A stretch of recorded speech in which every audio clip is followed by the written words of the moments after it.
Namaste, good morning. Welcome to this session where, apart from TDS, it is going to be trust and reassessment process. It is going to be trust and reassessment process, which are important to understand. In the TDS arena, okay, I know I have not posted the material today because there is no questions. It is only more of theory and more of writing. Okay, in the TDS arena, yesterday we saw an amendment of 194P, which is 194P, which is deduction of tax for specified senior citizens. Deduction of tax for specified senior citizens, and the terminology specified senior citizen is one who has completed 75 years of age. 75 years of age, the only requirement is the requirements are one, his income is only pension income and income from FD, and it should be from the same bank. Both should be from the same bank. So it becomes slightly difficult sometimes to do that. Okay. He has to give a declaration that he does not have anything else. So that's what we saw in the amendment of okay. Followed by that is the next alphabet, okay, which was introduced, that is TDS on purchase of goods. TDS on purchase of goods. But basically, there were two sections that got introduced in the Finance Act 2020. There are two sections which got introduced in the Finance Act 2020, which is more important to understand 194Q. Okay, it's a comprehensive reading. So I'm going to go to Finance Act 2020, or the two sections which are not amendments for you. Those are not amendments for you. It is from the financial year 2021, but it has a relevance or an impact on 194Q. So I am going to the two sections which has a wider impact. The first section is 194O. This got introduced for all e-commerce operator and participants. Remember, this is not a section for we paying the e-commerce operator. It is a section where e-commerce operator ultimately pays to the originator. That is, you paying to Amazon is not covered in this. Amazon in turn pays to individuals or companies. That is what is covered in this particular category.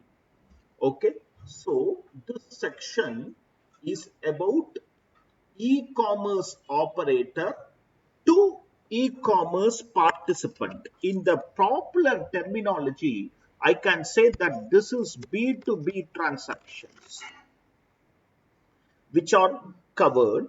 That is an e-commerce participant. I have a painting. I am a painter. I display my paintings or work of my art in that etsy.com, which is a specific site for art related aspects. So that particular operator is the e-commerce operator, and I am an e-commerce participant. Okay, So throughout the last year, people buy my paintings to that portal. That portal pays me. At that time, they are liable to deduct tax at source.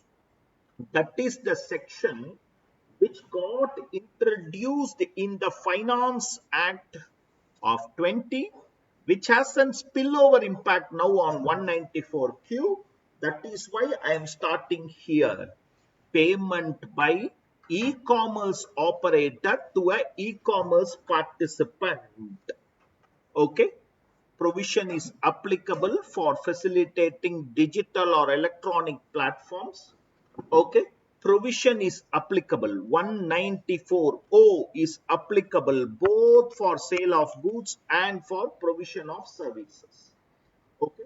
So I also want to start you to start writing from here in your notebook because it has a relevance. Okay. Though the heading you are writing in your notebook is 194Q hyphen TDS on purchase of goods. 194Q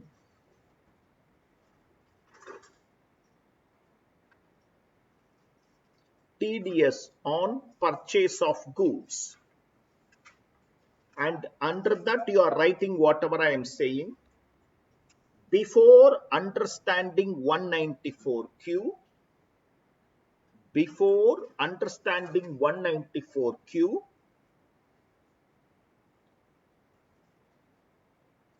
we will first understand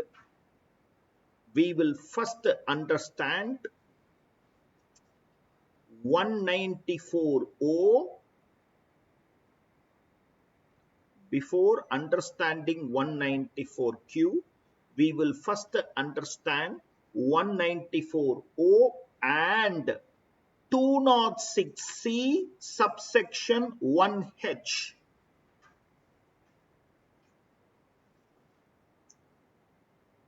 And 206C subsection 1H.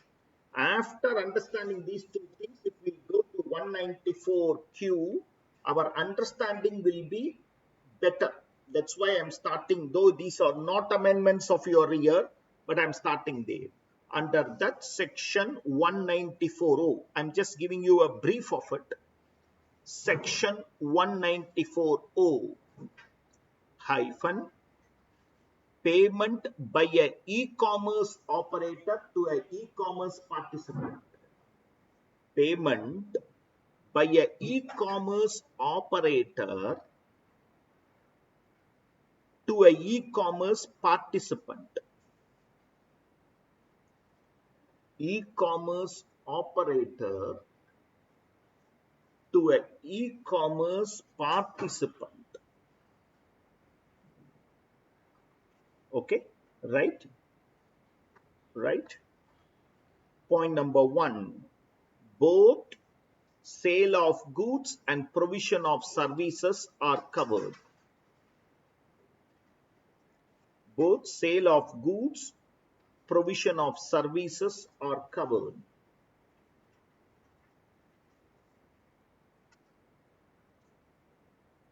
2. Threshold limit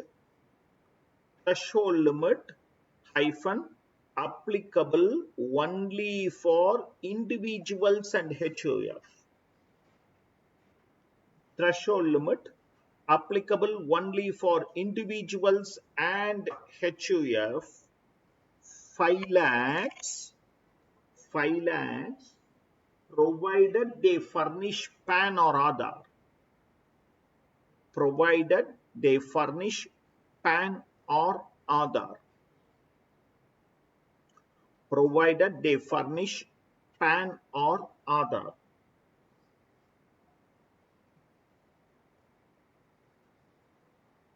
Okay. Third point, rate of deduction 1%.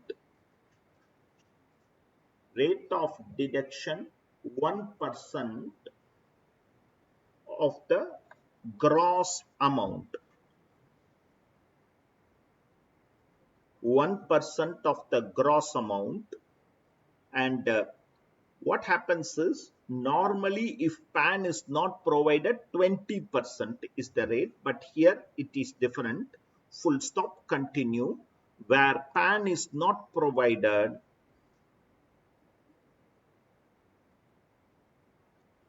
deduction is 5%.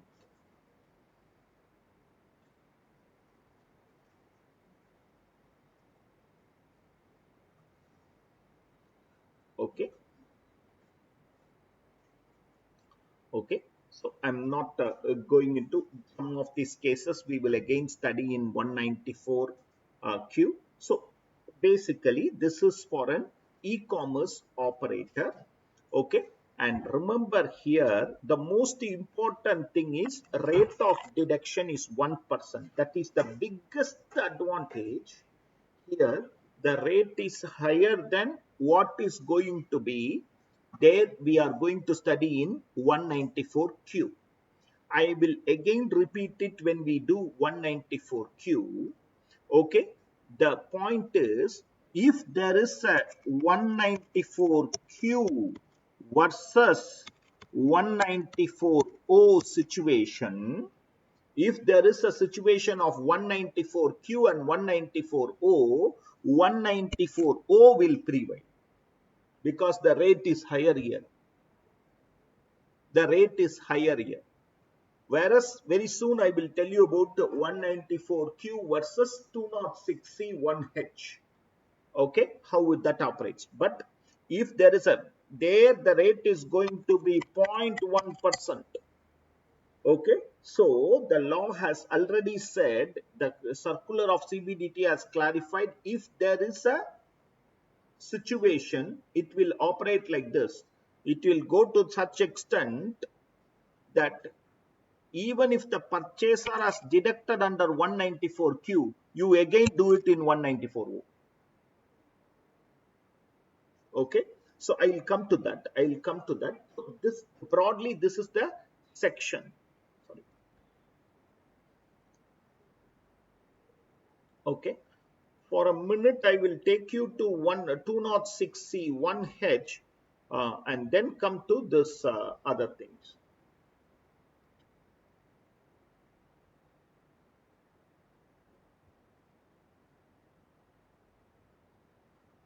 Two not 6C1H TCS on sale of goods. Please write down TCS on sale of goods.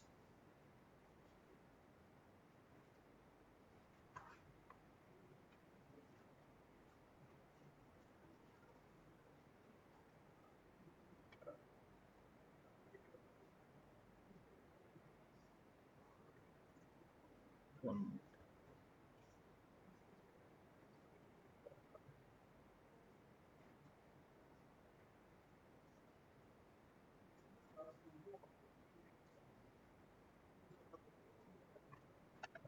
206C1H sale of goods. Sale of goods. Okay, you will see lot of similarity between this section and the introduced purchase, but you can understand this is TCS, collection of tax, that is deduction of tax. So receiver payer, here it is the seller of the goods. Point number one, provision is applicable for seller. Provision is applicable for seller.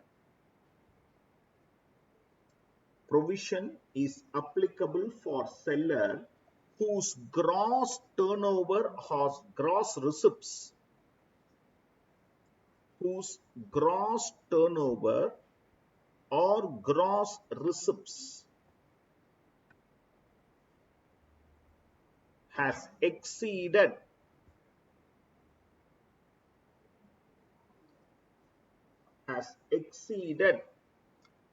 10 crores during the immediately preceding financial year. During the immediately preceding financial year.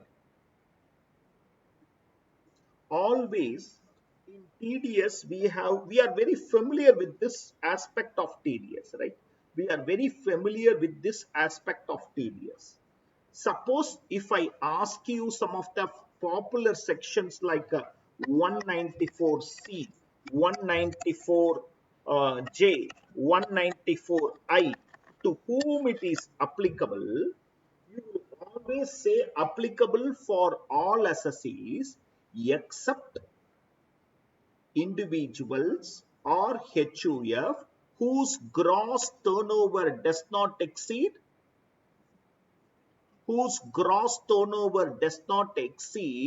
1 crore or 50 lakhs. Gross receipt does not exceed 50 lakhs in the immediately preceding financial year.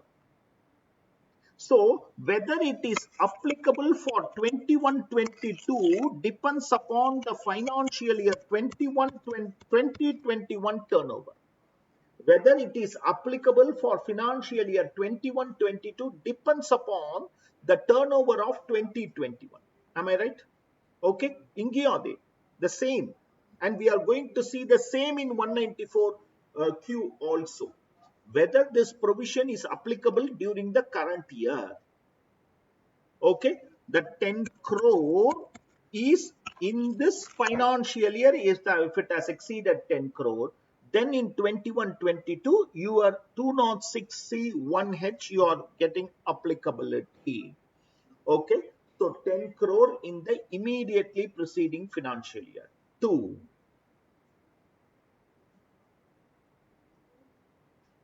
Threshold limit hyphen consideration should exceed 50 lakhs.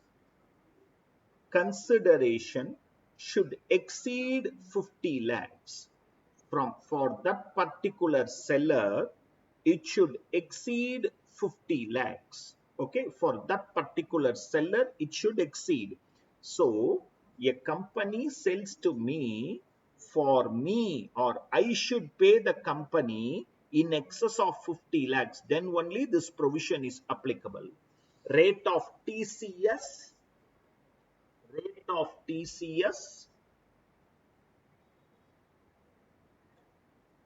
hyphen 0.1% of 0.1% of consideration exceeding 50 lakhs. 0.1% of consideration exceeding 50 lakhs. Full stop. Continue. PAN not provided. PAN includes Aadhaar. Okay. PAN not provided. Then twice the rate or 1%, whichever is higher. Twice the rate or 1%, whichever is higher. Twice the rate or 1%, whichever is higher. இதுக்கு அடுத்த line நீ பேட்ல தான் எழுதணும்னு நினைக்கிறேன். Okay. So, twice the rate or 1%, whichever is higher. Okay. So, this is with regard to 206C, because unless we understand 194O and this one, it will be very difficult. You will always wonder what is this twice the rate or 1%, whichever is higher. Obviously 0.1 into 2 is much better. Okay, I have said in the regular classes, and I will again tell it to you in revision class also. This is applicable for a motor car transaction. அந்த இடத்துல மாத்திரம் this might have a different rate. Otherwise, I accept that twice the rate of 0.1 or 1% தான் 1% தான் obviously higher. But in the case of sale of motor car, there is some other section which guides, okay, dealer to businessman, manufacturer to dealer. Okay, I will work out the example during the revision classes just as a browser. Now coming to 194Q hyphen 194Q hyphen purchase of goods. 194Q hyphen purchase of goods. Point number 1, buyer is liable to deduct tax at source. Buyer is liable to deduct tax at source. So it's back to TDS. Buyer is liable to deduct tax at source. Point number 2, provision was introduced from 1st July 21. Provision was introduced from 1st July 21. On threshold limit computation, I'll tell you, but this provision got introduced from 1/7/21. Okay, and it is applicable for the buyer. Okay, next point. Applicable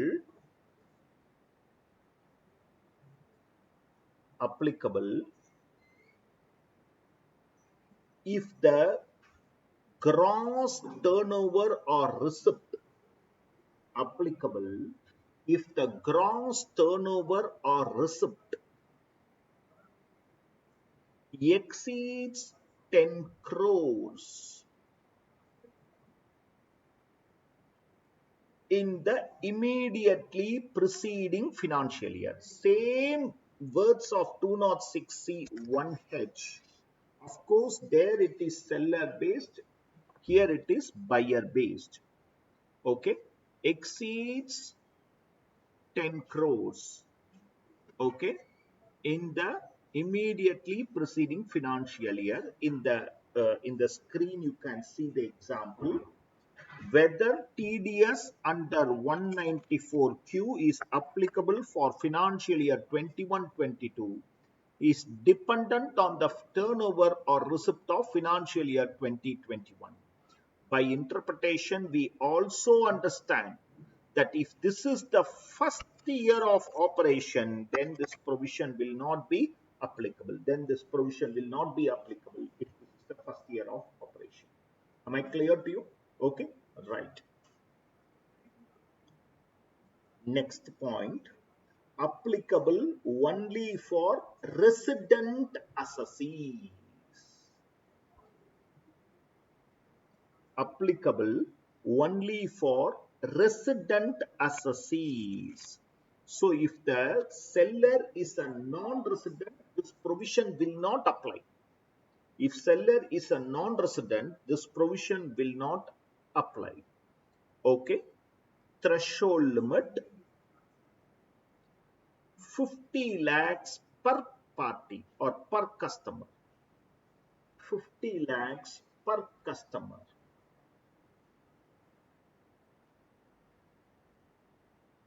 Threshold limit 50 lakhs per customer. Am I clear to you? Okay, it is customer based.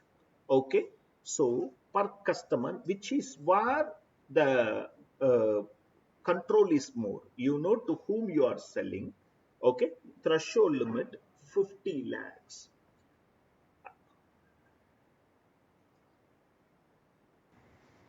Yeah, threshold limit. Okay, 50 lakhs per customer. Here I want to ensure that you understand that the word advance has a greater impact in this section. Always in TDS we have seen that either at the time of payment or at the time of receipt, whichever is earlier, we are okay. Here I can tell you something like this. That is, let me take for example that in the financial year 21-22, my total sales to okay, Mr. A or a party is 48 lakhs. But at the end of the year, before 31st March, I also receive a 3 lakhs advance. Okay. I also receive a 3 lakhs advance for a sale that is going to happen in 22-23. The threshold limit is now 51. He has crossed the threshold. He has crossed the threshold limit. So the terminology advance plays a very crucial role, and this 50 lakhs is again at the time of credit or at the time of payment, whichever is earlier. Okay, so it has an impact here. Rate of deduction, rate of deduction, same like whatever you have written for 206C1H, 0.1% of the sum exceeding 50 lakhs. 0.1% of the sum exceeding 50 lakhs.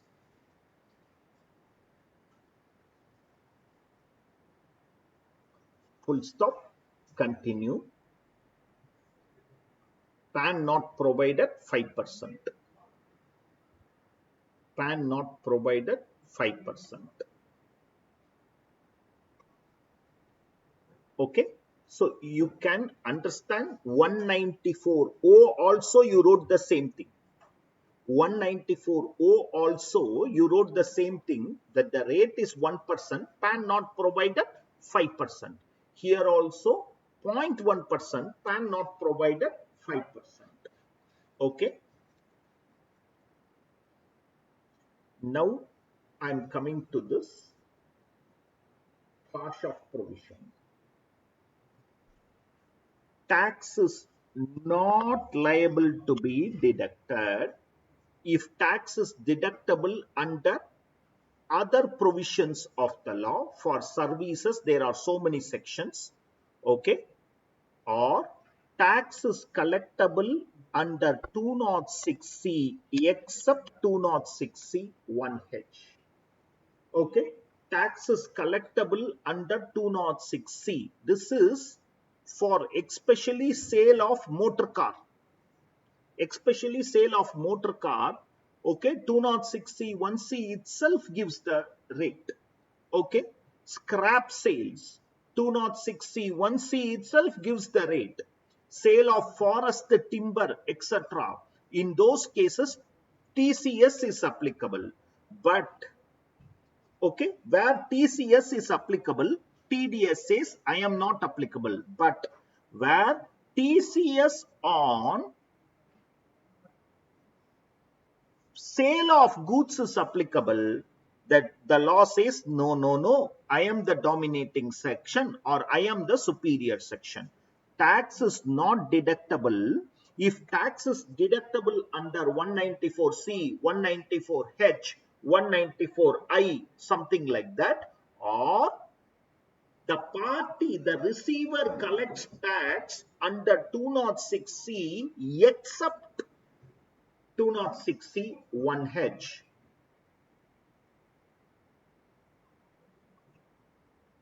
In a case where the transaction is falling both under, I will talk about it little later.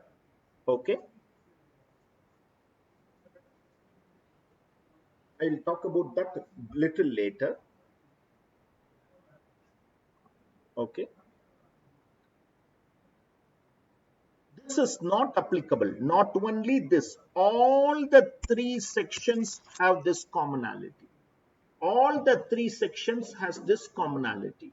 That is 194O, 206C 1H and 194Q. Okay, transactions which are carried out through recognized stock exchange, including IFSC, is not applicable, and sale of electrical power, okay, electrical energy, these two things are not covered in this particular case. Okay, right. This is an interesting provision because the section came into applicability during the middle of the year. Again, anybody who has seen the similar circular for 206C1H or 194O in the last year can easily relate to this also. Okay, so I said 50 lakhs is the per customer limit. 50 lakhs after 1st July. No. Okay, no. It is for the whole financial year. It is for the whole financial year. This 50 lakhs is applicable. Okay, even though the provision is from 1st July 21, it is for the full year. However, you are not liable to deduct tax on the sale, on the purchase that has taken place before 1st July 21. Before 1st July 21. It has been clarified that irrespective of the nature of payment, okay, or the quantum of payment, it will not be applicable for any sum paid before 30th June 21. Any sum paid before 30th June 21. Okay, right? Let me just ask you something. Before June, my turnover is 30 lakhs with that particular party. From July to March, my turnover is 25 lakhs. Am I liable to deduct? Yes. On this 5 lakhs, I am liable to deduct tax at source. On this 5 lakhs, I am liable to deduct tax at source. When I compute the turnover, I will take this 30. Okay. Before June, I have already crossed 55 lakhs. After June, from July, I have made whatever is the sale. I need to deduct tax at source, but on this 5 lakhs, never tax is liable to be deducted at source. Never tax is liable to be deducted at source. Of course, now asking this in the examination, because it's 1 year old, by the time you write your May examination, the provision is grand old, but I just want you to understand. I just want you to understand how this provision works. Okay. Before June, let my turnover, it's a single party, one time turnover. It has been 1 crore. After July, there is nothing. There is nothing. No point 194Q is not applicable for them. 194Q is not applicable for them. Whatever may be the turnover, whatever may be the quantum, up to 30th June, I will not consider for TDS. But for determining the threshold, I will consider. For determining the threshold, I will consider, but I will not consider it for determining the TDS. Okay, even in the last case, even if you sell for 100 rupees now, you are liable to deduct tax at 0.1% on that 100 rupees. You are liable to deduct tax at source. But till that point of time, probably 206C1H would have covered that. The seller would have collected tax at source, but generally I'm telling you. Okay. So, where the total amount paid on or before 30th June has already exceeded 50 lakhs. Okay. Total amount has already exceeded 50 lakhs. Okay. Then 194Q will become applicable for every purchase. Okay. Right. So in our notebook, calculation of threshold. Calculation of threshold.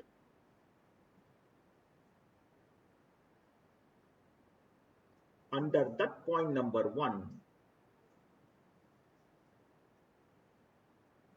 consider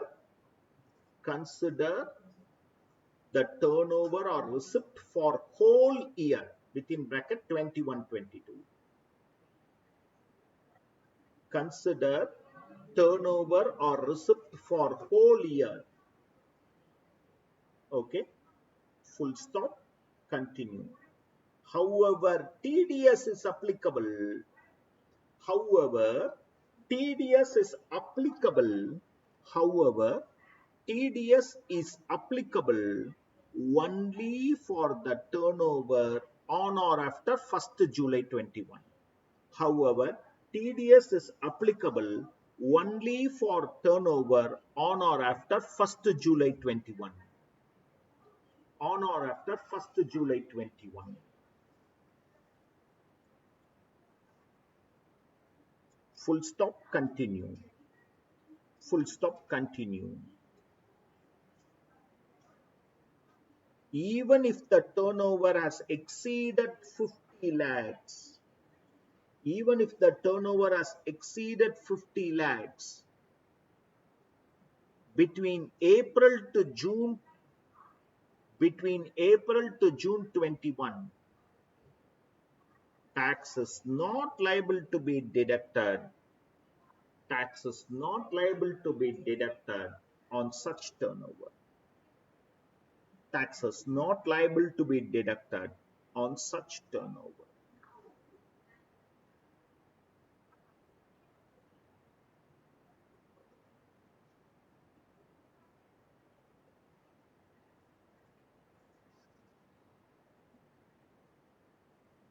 Okay, right?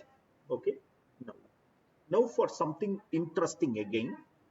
Okay, for your understanding. Okay, my turnover is 45 lakhs for the customer. Let us take that after June or after 1st July, my turnover is 45 lakhs. And I have a 8 lakh GST.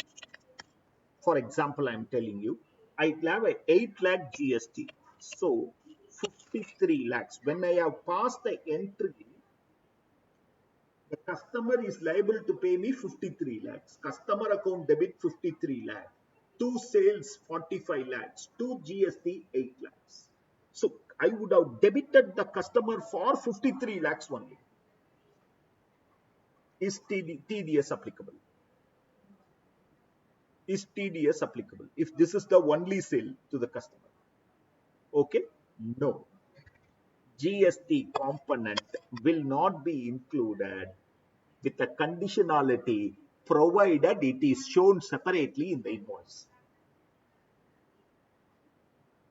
Okay, with a conditionality, okay, it is shown separately in invoice. Why I am taking this aspect is, if advance is received, you are ending up in a problem because you will not give invoice. Advance will have a consideration part, GST part. Here GST part might be liable for TDS because you are not giving an invoice for advance. Okay, the law ensures that you are providing an everything is a cross-checking mechanism. The law doesn't want to lose the revenue on that, so the law ensures this also. Repeating, normally GST is not to be considered as part of turnover. Only the sales turnover should be considered, provided GST is shown separately in the invoice. Where GST is not shown separately in the invoice, or where advance is received without an invoice, then you might be paying you might have received 1 crore as advance. You might be doing the computation of 1 crore into 1.18 into 0.18 for GST, but TDS provisions doesn't work there. TDS provision says for that 1 crore, pay TDS. Or you are paying TDS, okay, they will, okay. So that is where the whole provision stands, okay. Treatment of GST, questionable area. This time it's a circular, okay, questionable area. Of course, the same circular is there in 206C 1H also.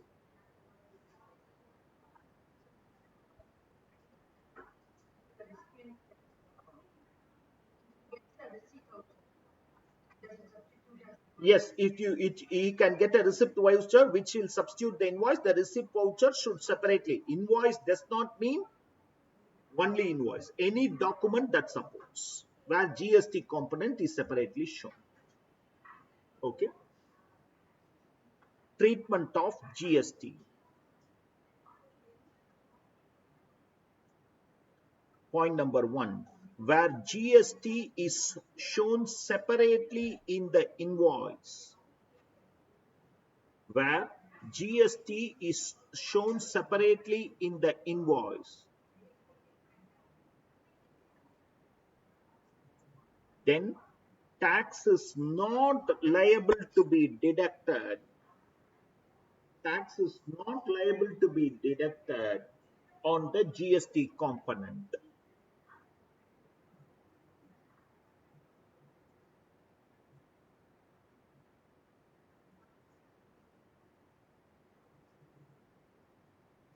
Second point,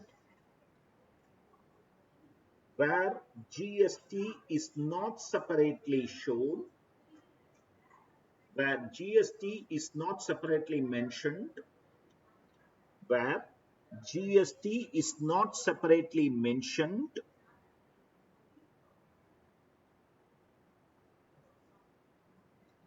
or where advance advance is paid without an invoice,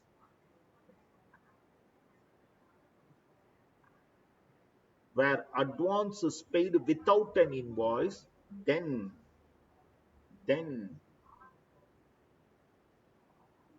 TDS is applicable for the total quantum. TDS is applicable for the total quantum without considering any GST impact. Without considering any GST impact.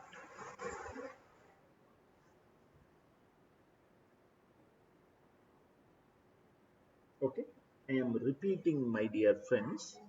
Okay, now for the whatever I have written here, the question arises because the supplier account is credited for purchase, we credited gross amount inclusive. As I told you, when I pass an entry, customer account debit 55 lakhs, to sales 45, to GST 58, okay, whatever it is.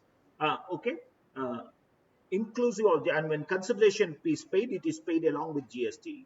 Should tax be deducted on GST? It has been clarified by CBDT that tax need not be deducted provided GST component is shown separately in the invoice.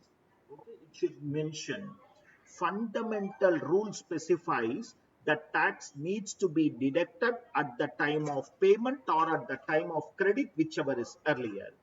Where purchases are made first, then no problem. And the invoice separately shows the GST, then on the amount excluding GST has to be deducted. Where advance payment is made, there will be no invoice. Normally, if there is no invoice, GST component will be unknown. So on the total advance, tax needs to be deducted. If there is no invoice, you have to deduct on the entire.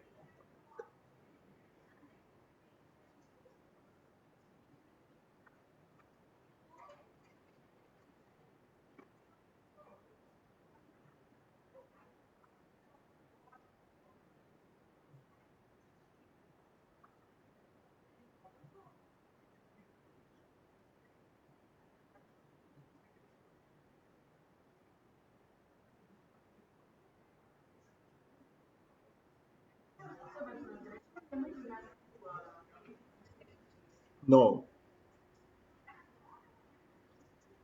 not. He is not applicable. Not applicable.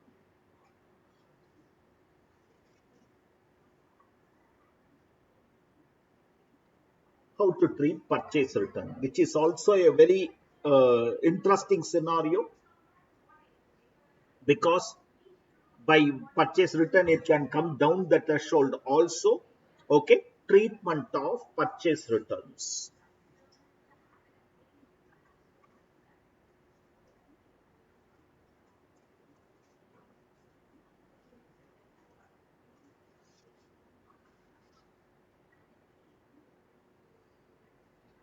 first the safe rule. Okay, if you have deducted tax and then he returns, don't refund. Okay, don't refund and all. Let that be adjusted in the subsequent purchases. Okay, point number one, where tax has been deducted, where tax has been deducted,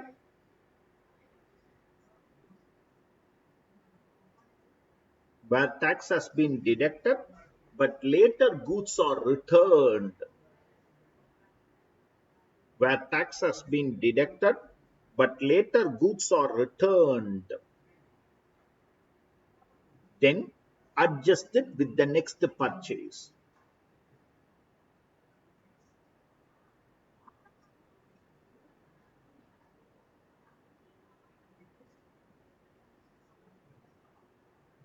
Okay.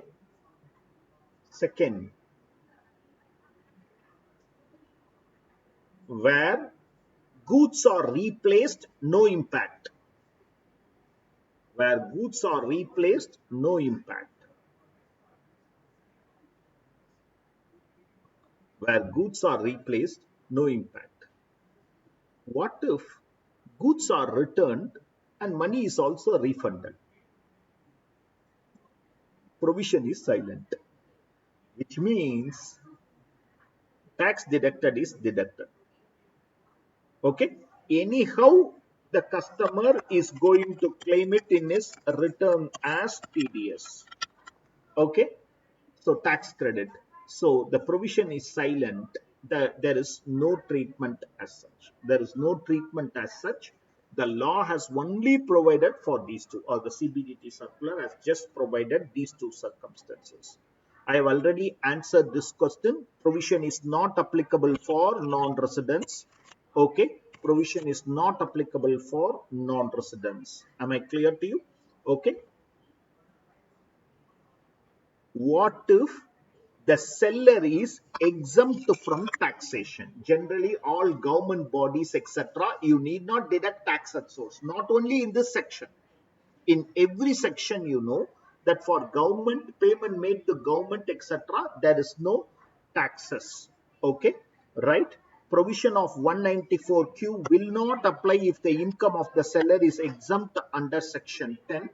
Okay, however, where only part of the income is exempt, then 194Q will be applicable. If whole of the income is exempt, okay. If only part of the income is exempt, anyhow for the other part he is going to pay the tax, let him. Okay. This is also an important point, okay, which I can tell you that in your profit and loss account,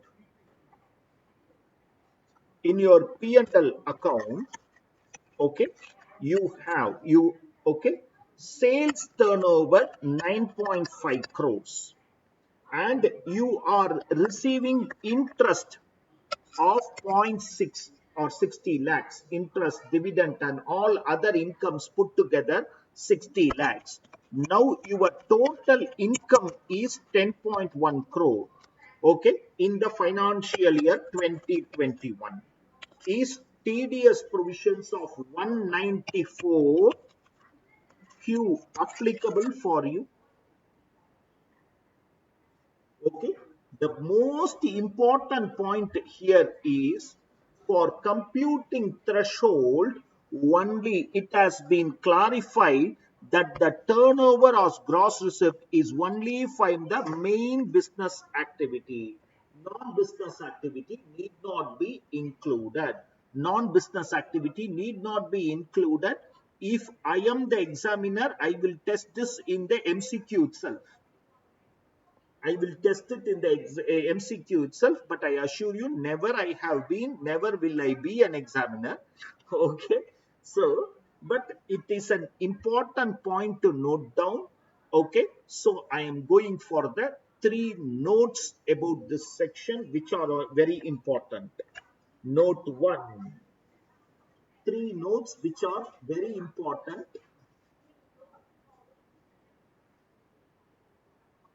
Okay, all the three notes are very important.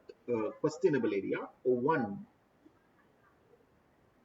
for determining the threshold, for determining the threshold, for determining the threshold,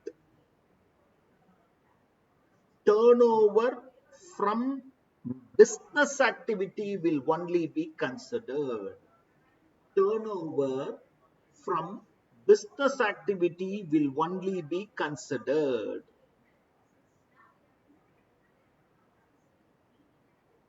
Any other income will not be considered.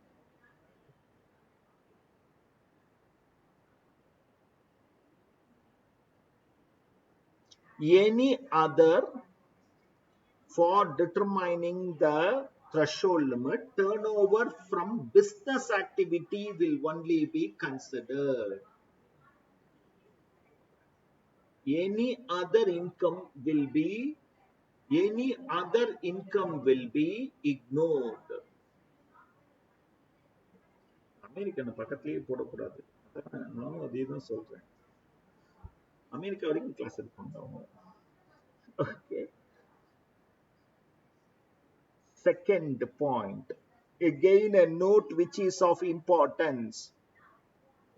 Where both 194Q and 194O is applicable.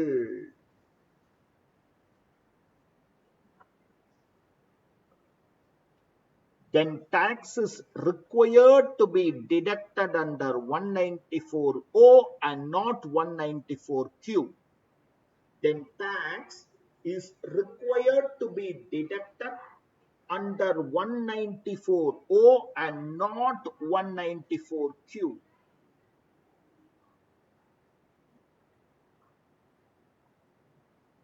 Okay, you are understanding the reason, right? The reason is simple. There my collection is more. There my collection is more. So I will always look for. So please remember again a questionable area. Third, where a transaction falls under both 194Q and 206C 1H.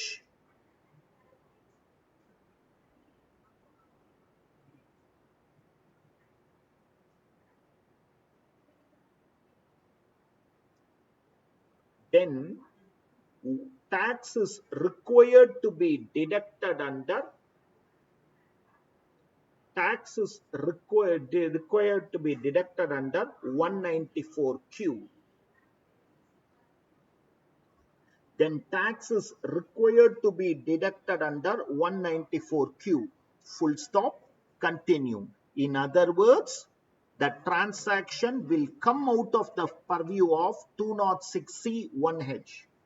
In other words, the transaction will come out of the purview of 206C 1H. In other words, the transaction will come out of the purview of 206C 1H.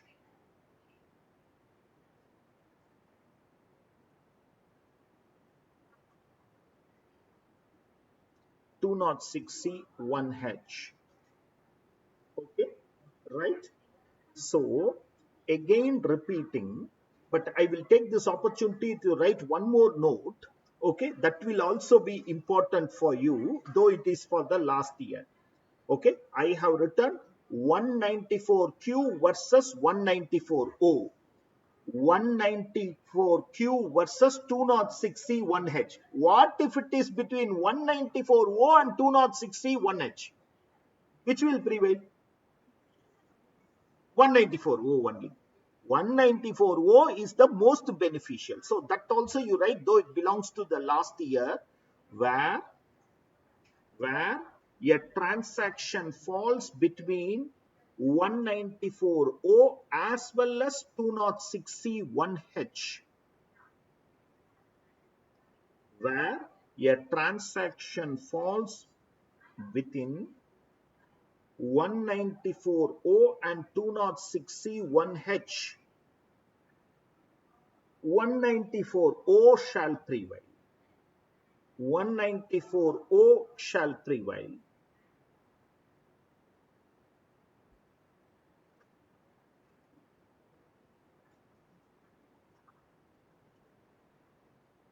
Okay, okay, right? So imagine a circumstance now, okay, a transaction, okay, that is falling under both 194O and 194Q. 194OE will prevail. Okay. Similarly, 194O and 206C 1H, 194O will prevail, not 206C 1H. But I have deducted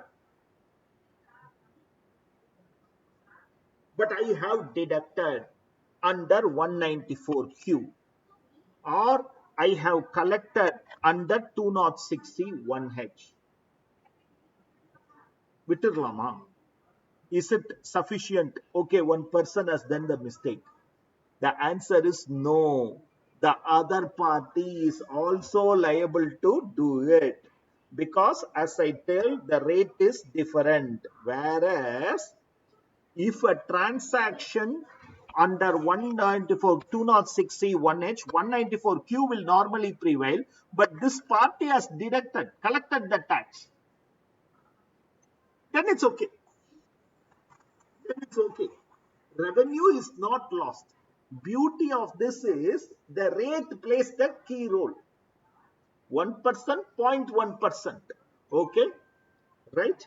I will shorten that in the writing, but I will read the full line. In a transaction within the purview of 194O and 206C 1H, the e-commerce operator is liable to deduct and not the seller. 194O should prevail and not 206. It is clarified here that the primary responsibility is on the e-commerce operator to deduct, and responsibility cannot be condoned if the seller has collected. This is the reason that 194O is higher. However, where a transaction falls under 194Q and 206C 1H, if for any reason tax has been collected under 206C 1H before the buyer could deduct under 194Q, okay, then concession is provided to remove difficulty, since the rate of deduction remains to be the same. Okay, right?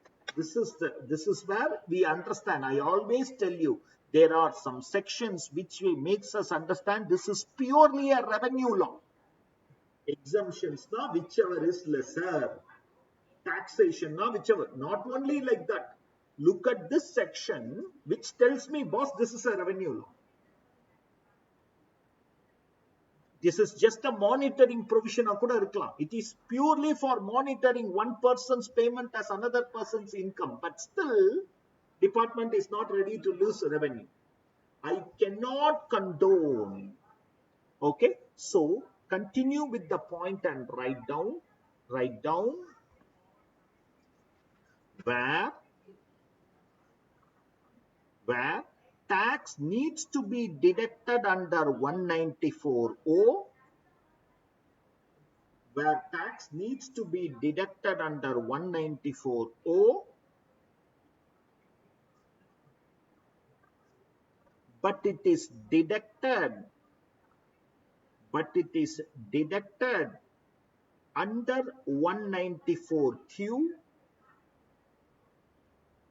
194Q, or collected under 206C 1H, where tax is required to be deducted under 194O, but deducted under 194Q or collected under 206C 1H, the e-commerce operators The e-commerce operator,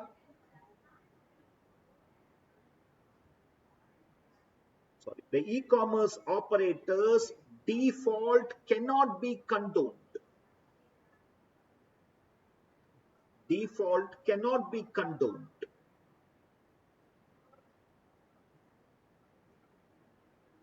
Next point. However,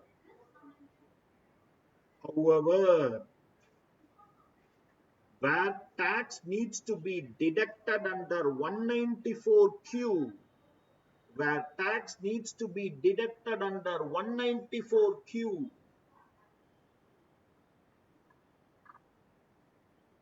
but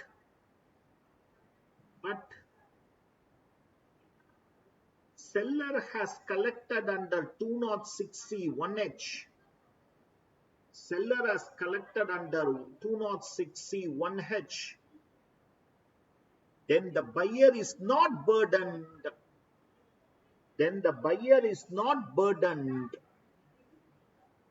to deduct tax on the same transaction. The buyer is not burdened to deduct tax on the same transaction. Just read through.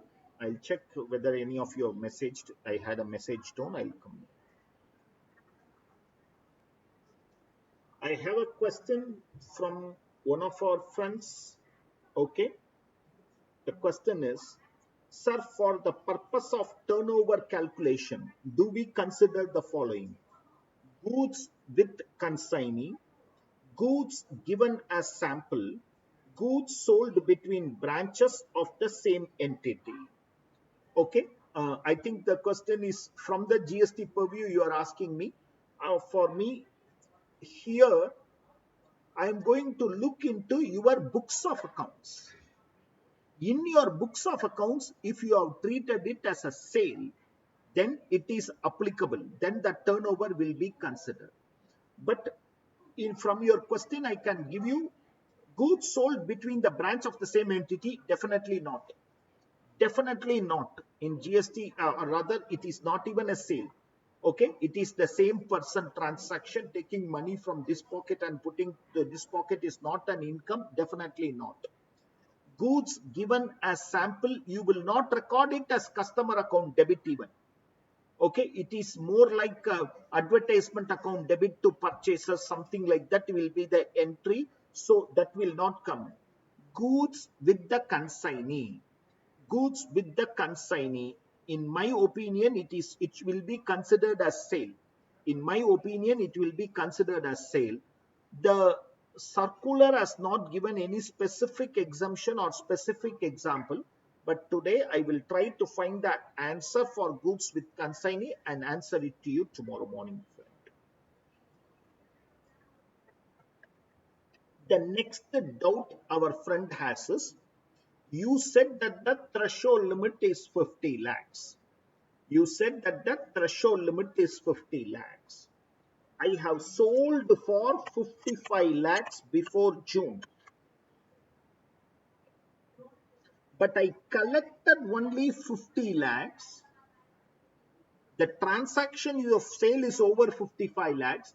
I collected only 50 lakhs before 30th June. 5 lakhs I am collecting only during this period, July to March. Should tax be deducted at source? I'm paying, sorry. Here I am paying. Should tax be deducted at source? No. The transaction is already over. The due basis of transaction is already over. Due or receipt, whichever, due or payment, whichever is earlier. So payment only happens later. You need not be. Read through once. The question was our friend asked me is the same which we have been discussing. Is it sufficient if one of them, because in a seller buyer transaction, there might be a small difference on the rate or on the amount collected. So is it sufficient if one of them deducts? If there is a clash between 194Q and 206C1H, normally 194Q should only prevail. But suppose if the seller has collected the tax and the buyer has failed to deduct tax, the law says no problem, absolutely no issues. When will that case be more dynamic? Is when one of them the provision is applicable, for the other the provision is not applicable. I am a seller whose turnover exceeds 10 crores. But for my buyer, it has not so it is not a clash between 194Q and 206C 1H at that time. Only if both these things clashes, 194Q will prevail. If there is no clash, whichever section is applicable, that section will only prevail.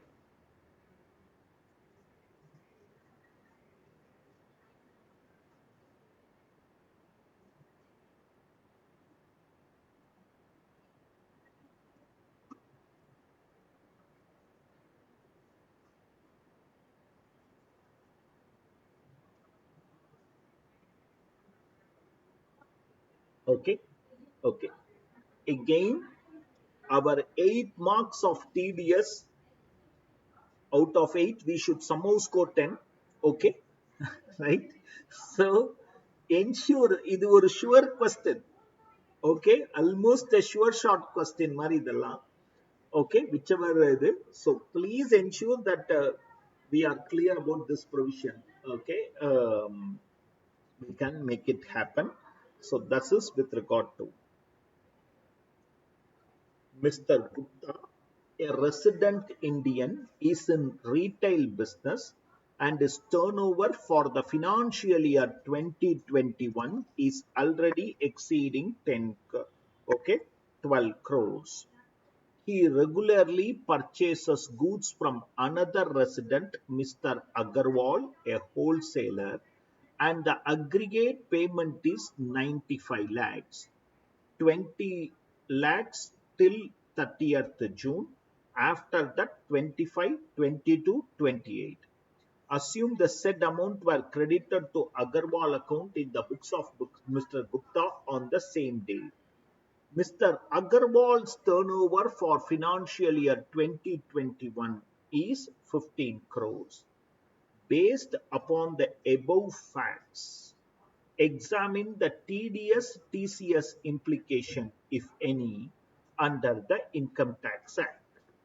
Would your answer be different if Mr. Gupta's turnover was 8 crore, all other facts remaining the same? Would your answer change in both question number 1 and 2 if PAN has not been furnished by the seller or the buyer as required?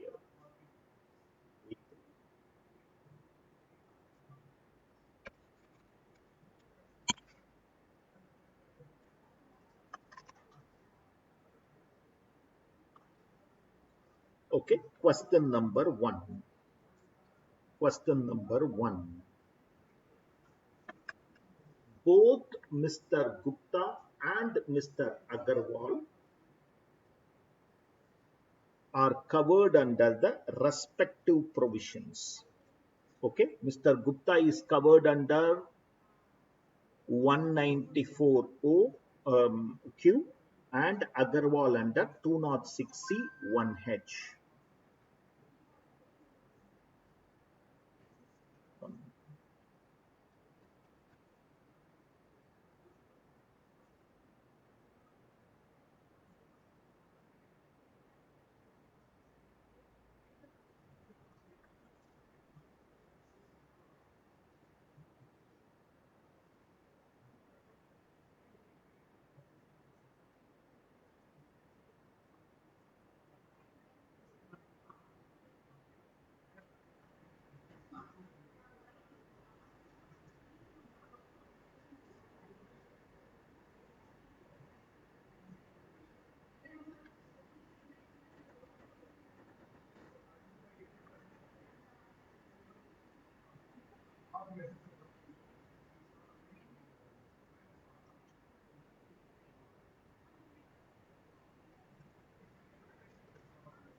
friends.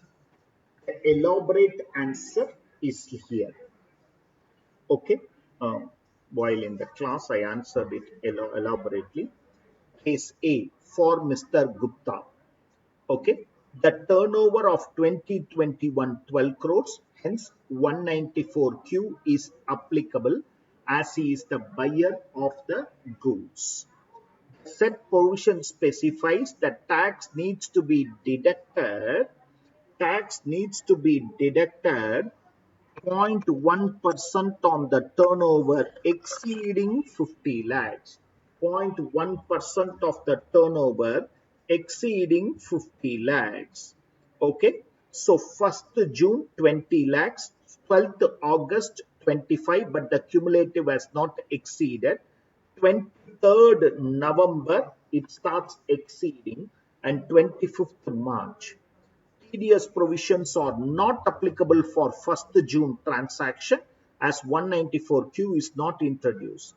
TDS is also not applicable for 12th August transaction because it has not exceeded threshold.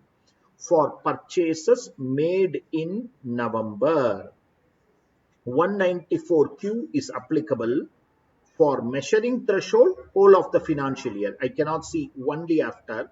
Tax needs to be deducted. Here it is 67 lakhs minus 50 lakhs. On that 17 lakhs, I need to deduct 0.1%. On that 17 lakhs, I need to deduct 0.1%. For the March, the whole amount 28 lakhs into 1%. So write it as a quick answer in your notebook.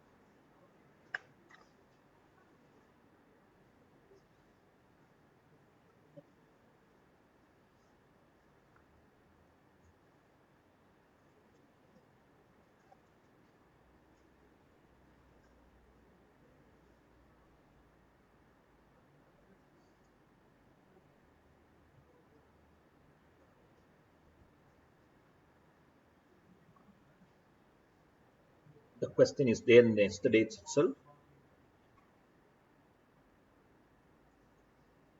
The question is there in the yesterday's material itself. Today, I don't have questions. It's only theory of today we are going to understand. So I'm not going into questions for today in the other areas. This question is there in the yesterday's material itself.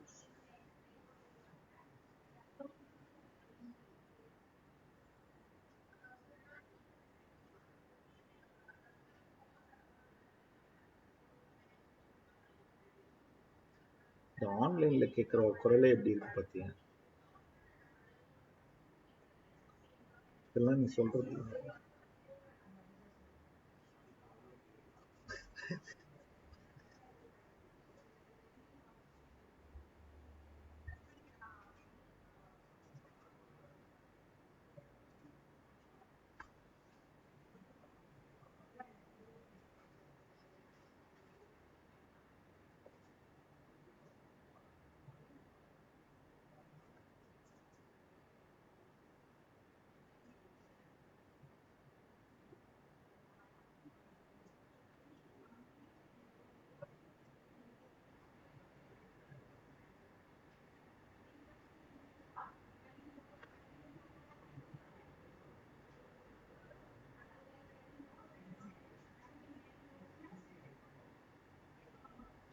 okay?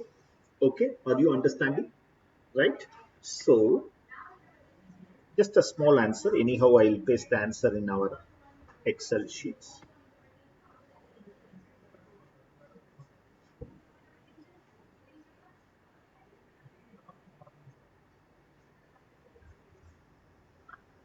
Okay, shall I move on?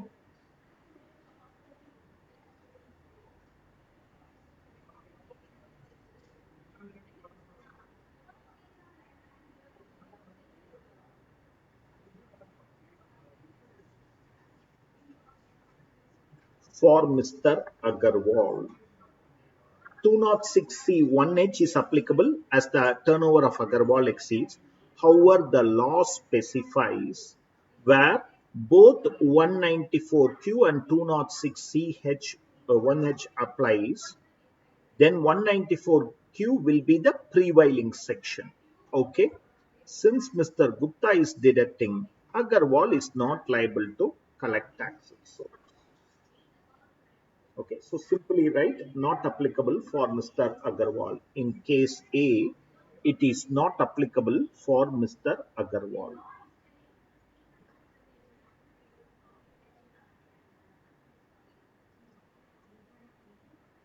ரெண்டு பேருமே பண்ணிட்டா department stands to gain.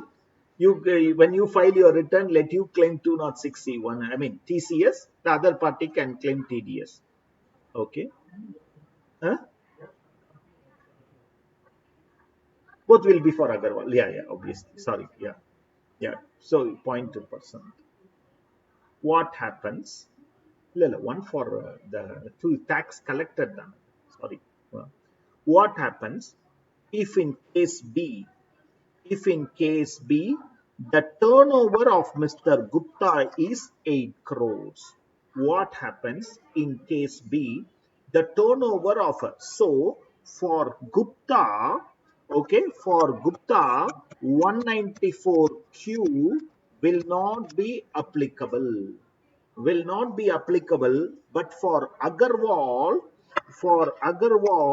206C1, 206C1H will become applicable. Okay, right? Okay, Mr. Gupta, here interesting answer. Please wait and see. This provision came from 1st June. Okay, but of course, turnover wise fine, but still, for Mr. Gupta, 194Q is not applicable, okay, as his turnover, but Agarwal, section 206C 1H is applicable as Agarwal's turnover has exceeded 10 crore and Agarwal is required to deduct tax like this. Okay, whenever, okay, for the consideration received in November, okay, on this consideration I will add 17 lakhs. I will not receive just 22 lakhs for the sale made. I will receive 22 lakh 1700, pay the 1700 to the government account. Okay, remember, just because it is not applicable for one person, it doesn't mean that it is not at all applicable. Okay, write down the answer as you will come. Anyhow, you will get the Excel also.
One of the questions that our friend has asked me is, sir, there is a transaction which has both goods and service component, sale of machinery along with installation. Will there be any effect on threshold of 194Q? For threshold, it will not have an impact. For threshold, it will not have an impact. But for TDS, it will have an impact because installation might be under 194J sometimes, technical services, or 194C.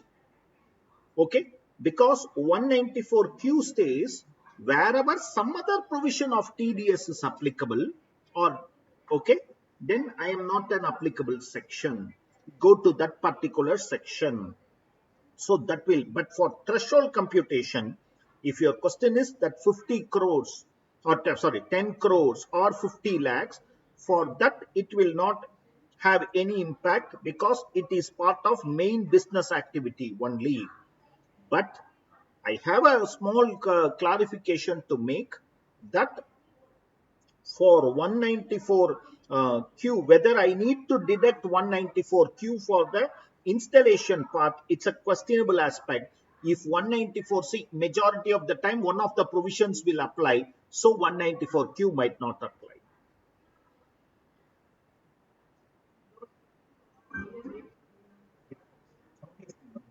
Yeah, 1%, 10%, 2% of the rate.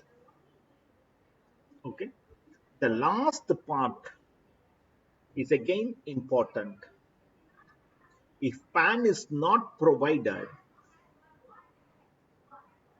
there is all possibility both the parties will be doing their duties. Why both the parties will do their duty? Because this person cannot give the credit to this person cannot give the credit to this person. So where PAN is not provided, remember here it is 5%, here twice the rate or 1%. Okay, so both the parties might be required to do their obligations. This person might be under 194Q and this person might be 206C1H. Okay, they might be required to do their obligation. Please write it as a small note. I don't know. These are pending clarifications aspects. So we have a safe answer.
Okay, are we clear? Okay, so please, I once again repeat, there is all possibility of questions from 194Q. Okay, so two sections are new in the TDS aspect. Okay, one is 194P, another is 194Q. Okay, so together let it constitute of 4 or 5 marks. We will score that. And I have told you 10 out of 8. Okay, where are the other two questions going to come from? It is going to come from the administrative provisions of TCS and TDS. The next amendment is Introduction of a section called 206 AB. 206 AA, you're all aware that the PAN at a higher rate. Okay, all these things. Higher rate of TDS for people who are not filing their return of income. Higher rate of TDS for people who have not been regular in filing their return of income. 5 minutes.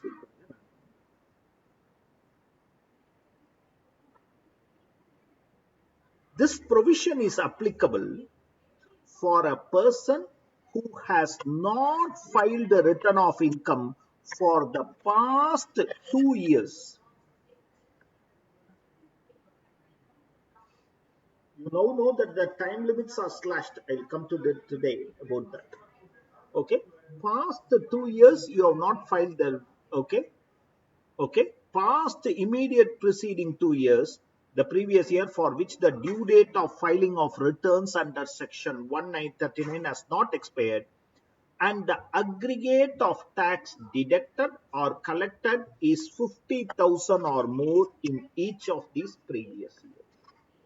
Okay, in that case, 206 AB is required to, okay, tax is required to be deducted under this provision on this chapter on any sum or income or any payment or credited by a person to a person mentioned above in the higher.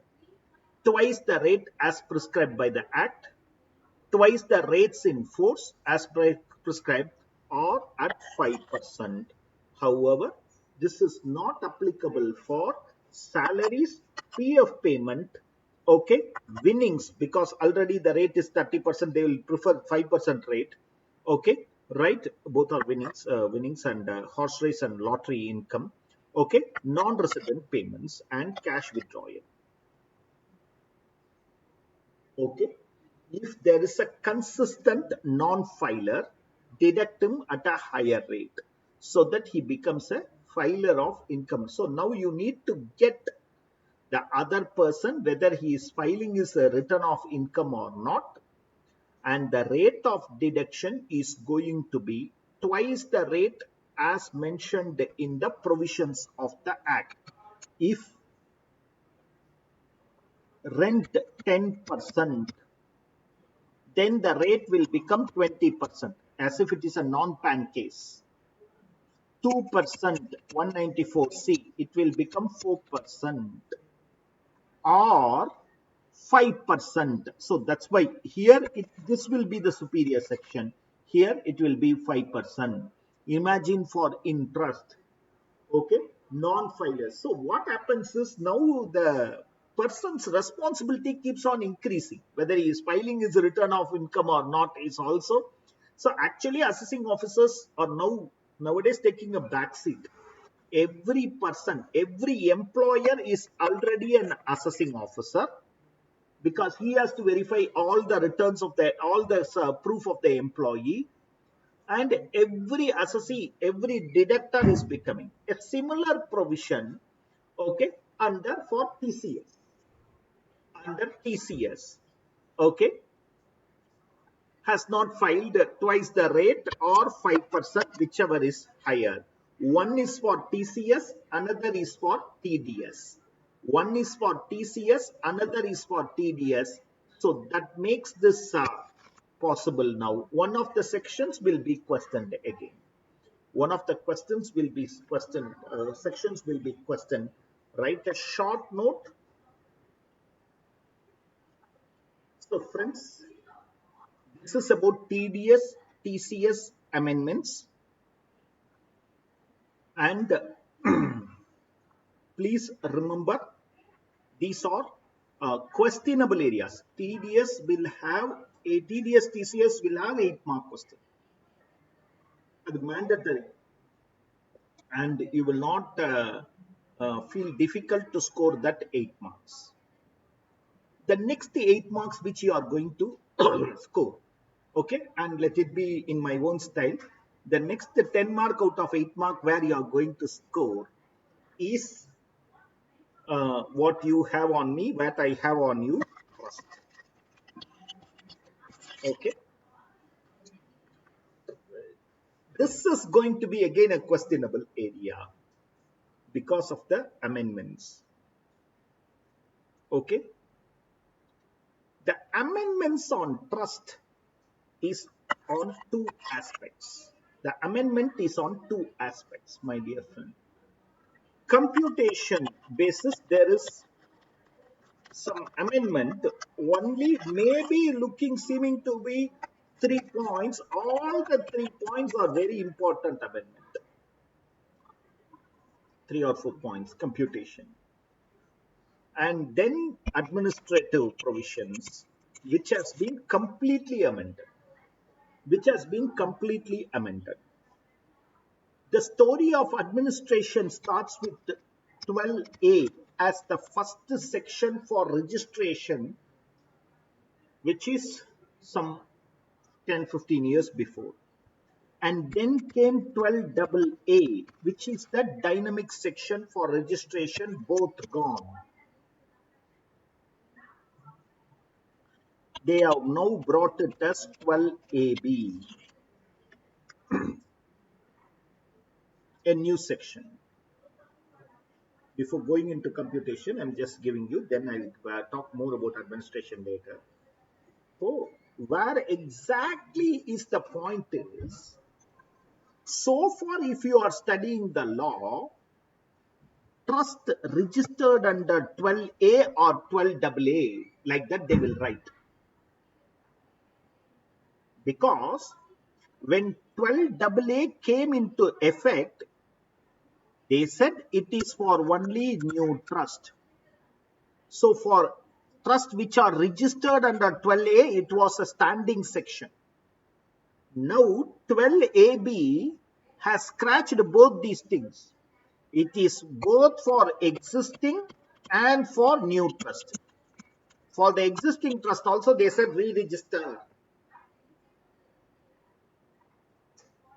So the whole aspect is going to be, this is a new section which has come into being, which is very important, which is going to be, what is important in this section is not about the administrative provision, but the time limit are going to be important here. So we can, I don't know, we can look for some MCQs here. Okay. But here it is going to be computation. The story of computation goes like this. Okay. Unfortunately or fortunately, the person sitting in front of me is, because of him only these amendments came. Okay. So போன வாரம் கேட்டாங்க என்கிட்ட இந்த doubt here. I am getting a loan and buying a building. The trust gets a loan and buys the building. So far, how it is happening? This is utilization, because utilization can also be capital. When they repaid the loan, they again claim the utilization.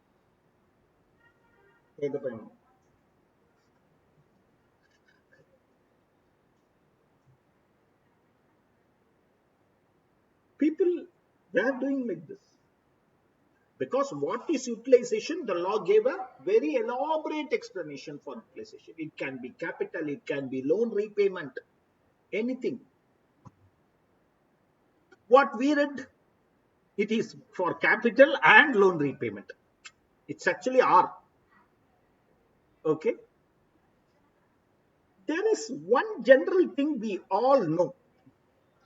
This is not something which we don't know. We all know. Suppose there is an agricultural income in the credit side of my P&L and expenses on agriculture in the debit side of my P&L. When I am doing when I am doing my income tax working, when I am doing my statement of income, I will exempt this. I will add it back. Net profit, add expenses on exempt income. When the income is exempt, expenses cannot be claimed. Shall I repeat this? When the income is exempt, expenses cannot be claimed. இது நம்ம எல்லாருக்கும் தெரியும். We all know this. This is not something new to us.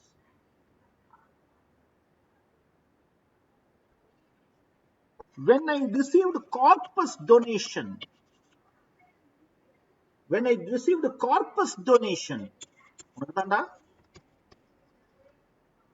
this is an exempt income. You all agree with me? When you spend from this,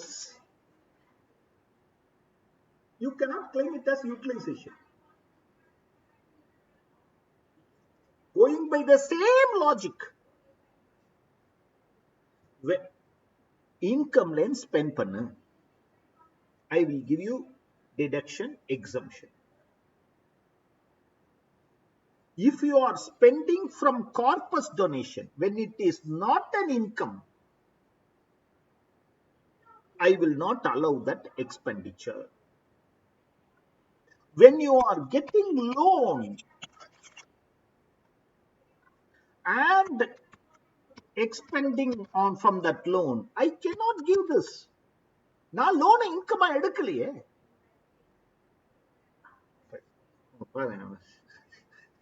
Okay. When I have not considered the loan as income, how do you expect me to give expenditure treatment for this? Sir, please understand, I'm nowhere exaggerating. 1 minute I'm going away and telling you. We learned this after 50 years, sir. 50 years of people were doing like this. Okay? Now only we come to, sometimes double deductions are claimed. So, the 3 amendments are something sensational in nature. So, question is for sure in those things. Okay? So, I'll go into these amendments and I'll go and how the law protects it.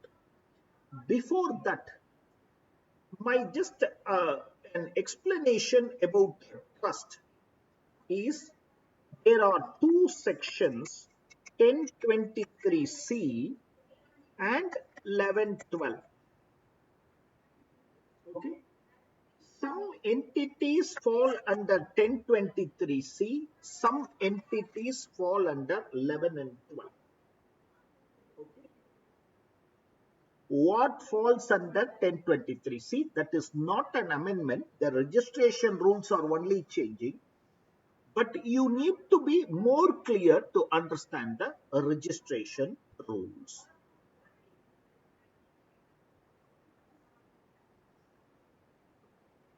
Entities falling under 1023C. There are 3 categories which will be there. Okay, there are 3 categories.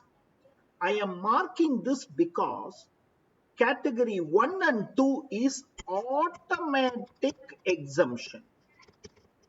நீங்க எந்த கண்டிஷனும் fulfill பண்ண வேண்டாம். Automatically you are provided exemption, which means not even registration is mandatory. Unless your case is taken up for scrutiny, there they find you that you have violated conditions. Okay, I'll tell you patiently. This is category 1 is not an amendment. This is entities which are substantially funded by the government. Substantially funded by the government, which are education, which are hospitals. Okay, right? Medical, educational. Okay, so these 2 substantially funded by government. I always assure that both during amendment, and definitely during revision. I will not ask questions because I know that it might sometime make you little jittery, or sometime makes you okay. It is that somewhere in the cell it will be stored. I'm trying to evoke that. That's all. But some exceptions are there. What is substantially financed? More than 50%. Always remember, more than 50%. Sir, have we, in many sections, we have seen this substantial. One other section, just I was speaking to her, is Section 2, Subsection 22, Clause E. Loan or advance provided by a closely held company in which public are not substantially interested to a substantial interest holder shall be treated as deemed dividend. However, where the company's main substantial part of the business is lending, where the company's substantial part of the business is lending, this provision, what is substantial part? More than 50% income should be interest income. Okay, substantial has an impact. Substantial, more than 50%. So, more than 50% funded by government, okay, government schools, government hospitals, aided schools, okay, all these things fall here. All these things fall here. This is not an amendment. This is there. Here comes a amendment with a small trigger point. Universities, educational institution, hospitals, medical institution whose annual receipt does not exceed 5 crores. Till last year, this was 1 crore. Till 1920, this is, I'm sorry, 2021, this is 1 crore. Now from this financial year, it is 5 crores with a small point nuance which you need to understand.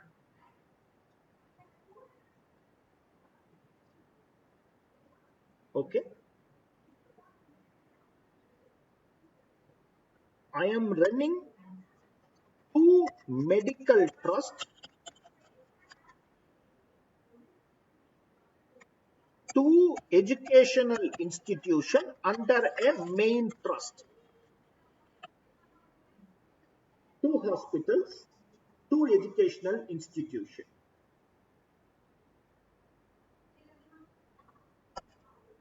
1.5 crore, 1.5 crore, 1.5 crore, 1.5 crore.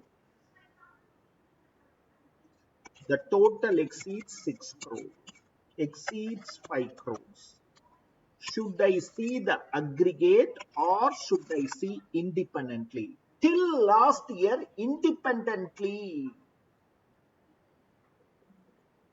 Till last year, independently. This year, total. The word that made all the difference is aggregate. Till last year, it was independently. For example, 1.5, 1.5, இது ரெண்டும் 0.90, 0.90 னா, இது ரெண்டும் fully exempt. These two will fall under 11 and 12. இது ரெண்டுத்துக்கும் நான் அந்த 85% condition I will not even measure. But these two will be going under 11, 12. Now, all the 4, even if it is 0.9, 0.9, but the total exceeds 5 crores, all the 4 will go to 11, 12, not under 1023C, where registration becomes mandatory. அதுதான் அங்க key factor. Any university, other educational institution existing solely for the purpose of education and not for profit. You can recollect Queen's Educational Society case law, St. Peter's Educational Society, not for profit is an intention, not the result. Intention should be that I am not running for the purpose of profit. The result might be profit, and if it is replugged, that's okay. Right? Coming back, a university or educational institution existing solely for the purpose of education, not for profit, aggregate annual receipt does not exceed 5 crores. Okay? Right? Any hospital or institution which is solely, okay, hospital or medical institution, philanthropic purpose, aggregate annual receipt does not exceed 5 crores. Remember, where a trust is having educational as well as medical or other, then for determining the threshold, combined annual receipt, okay, combined annual receipt will be considered. If the aggregate exceeds 5 crores, then it will not fall under 1023C, even though individually each institution receipt is less than 5 crores. First amendment that came in 1023C. Quickly in our notebook, okay, uh, amendments in charitable trust, amendments in charitable trust, amendment number 1, threshold limit for 1023C. Amendment number 1, threshold limit in 1023C.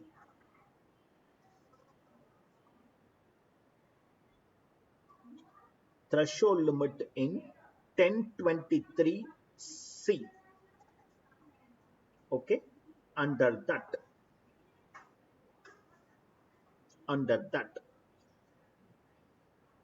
the limit for educational and medical institutions, the limit for educational and medical institutions to fall under 1023C, the limit for educational and medical institutions to fall under 1023C is raised from 1 crore to 5 crores. Is raised from 1 crore to 5 crores. From 1 crore to 5 crores. Full stop, continue. However, it is aggregate receipt. It is aggregate receipt and not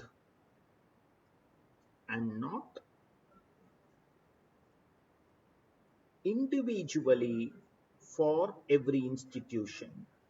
It is aggregate receipt and not individually for every institution.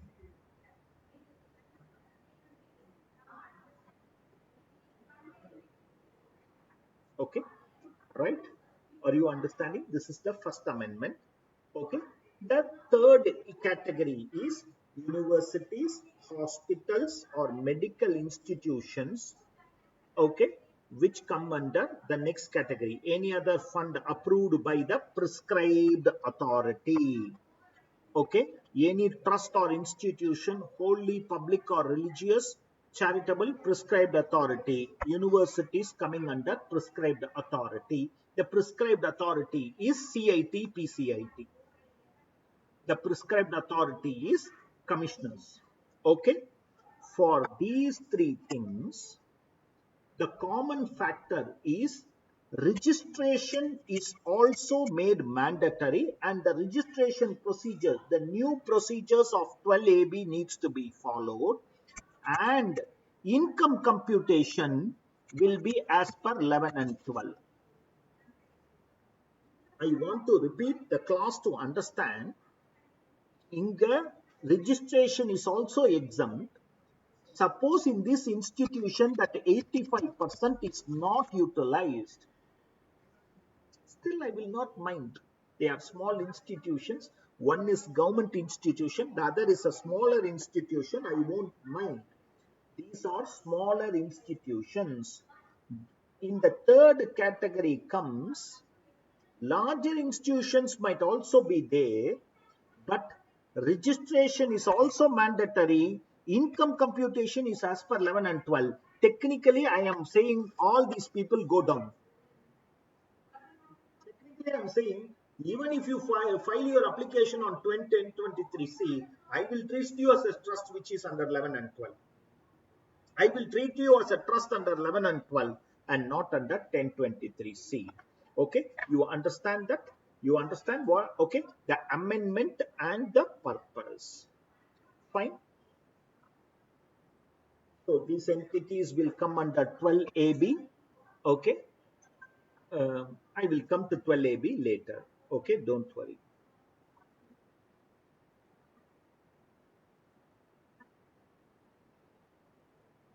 Okay, next comes amendment on. Okay,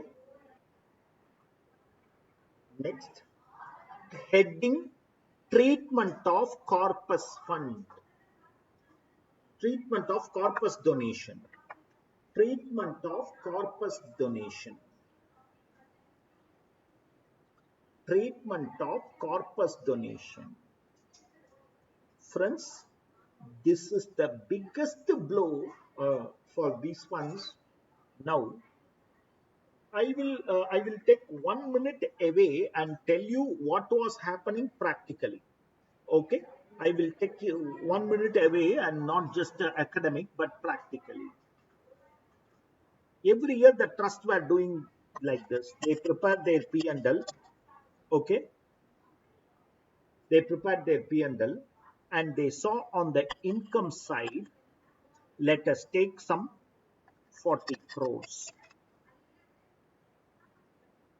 So they should have spent 36 crores, 34 crores they should have spent. 40 into 15%, some 6 crores, they will get a standard deduction, set apart amount. Remaining 34 crores they should have spent.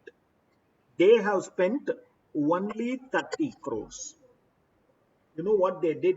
They made 4 crores of this as corpus. They went to the donor and said, you put it as corpus.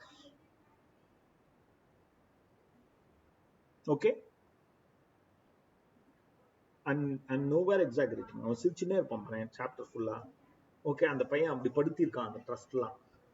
Okay, 4 crores. They were, now the law want to seal that.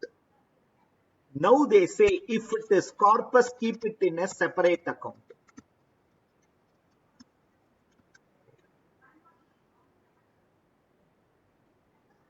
Invest it in the mode specified under 11 subsection 5.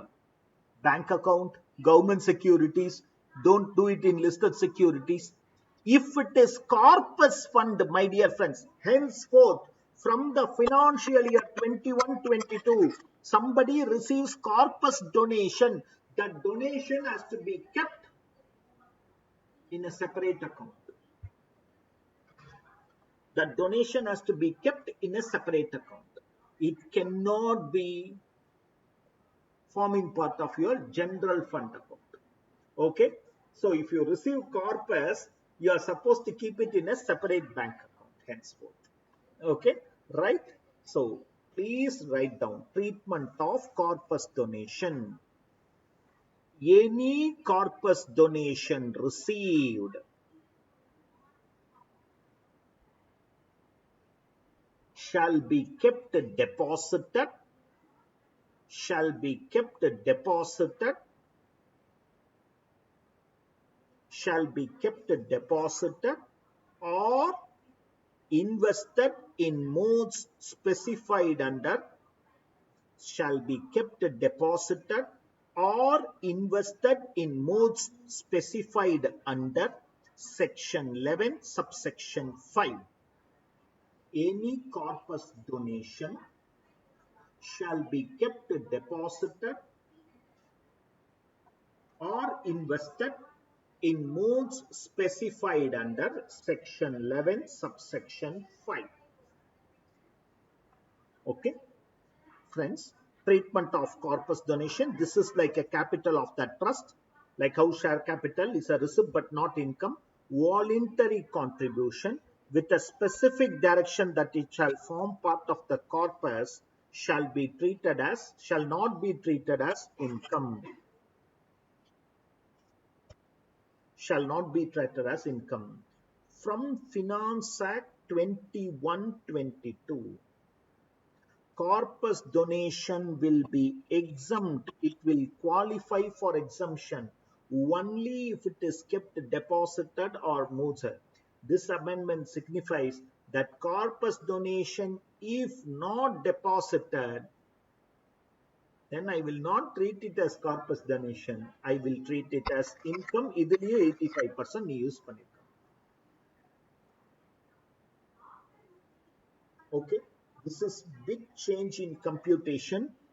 Okay, நம்ம questionல எப்படி வரலாம் examல? Voluntary contribution received. For example, I am telling you, voluntary contribution received 1 crore, out of which 30 lakhs is with a direction that it should form part of corpus, out of which 25 lakhs is deposited in modes. Till last year, நாம் என்ன பண்ணுவோம்னா income 100 minus 30 போடுவோம். Till last year, we were doing 100 minus 30, 70 as income. From this year, from the year you are writing the examination, 100 minus 25. The remaining 5, you cannot claim exemption. It will be treated as income. So, corpus donation needs to be deposited in modes specified under 11.5. Okay, right? And we all know 85% has to be utilized. Concept of or amendments on utilization. Amendments on utilization.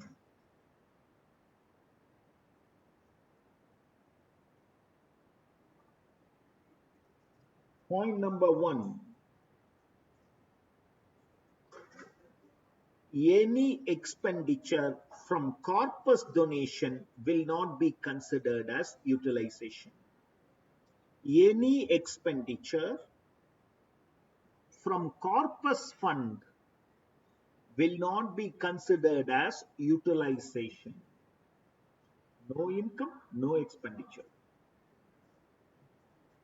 Any expenditure from corpus fund will not be treated as utilization. Second point. Second point.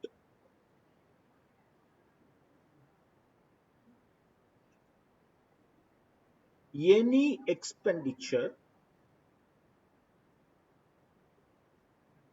from obtaining loan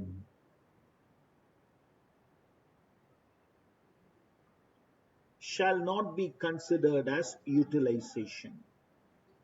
Shall not be considered as utilization.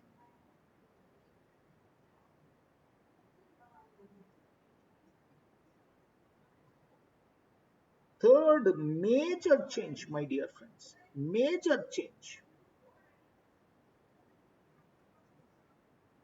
Excess of expenditure over income. For our colloquial sense, loss. Excess of expenditure over income cannot be set off in the subsequent years. Cannot be set off in the subsequent years. Friends, they will purposefully give you in the examination, in the question, brought forward loss of or brought forward excess expenditure of 1920, 2021. Don't set it off. It cannot be set it off. It cannot be set off now. It cannot be set off now. That should not be provided. Am I clear to you? Okay. So one of the major, these three, though looking small in nature, has a huge impact in the computation mechanism. Now, now, I told you that this trust received a corpus donation, okay, and they are, this cannot be treated as, okay. So I received a corpus donation of 40 lakhs.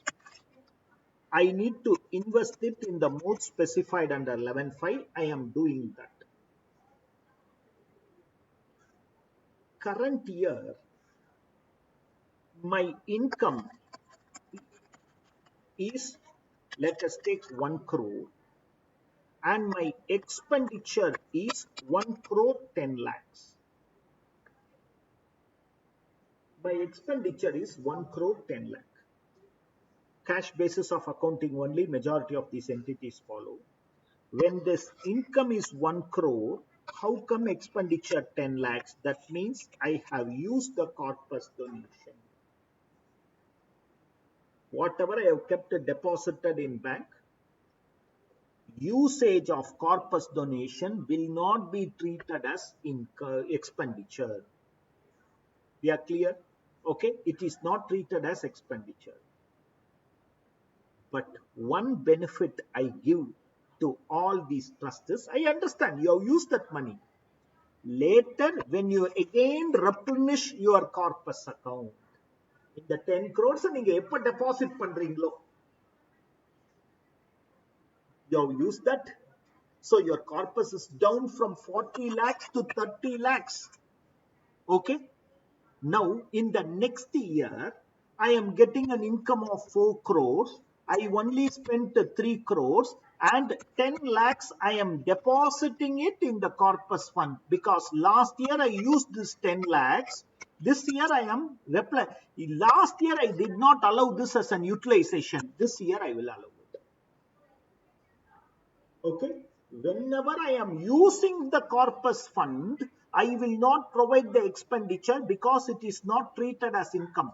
But whenever from my income I am transferring some fund to corpus, because in the past years I have used that, in that year I will give you the utilization. Similarly, I will not give an utilization for expenditures which has been out of borrowed funds. But I will give the utilization benefit when you repay that particular loan. When you repay that particular loan. Next point, where corpus fund has been utilized.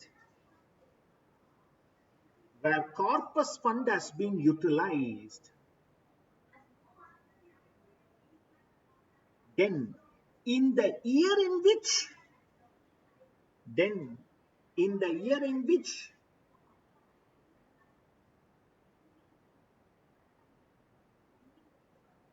the regular income is transferred to corpus fund,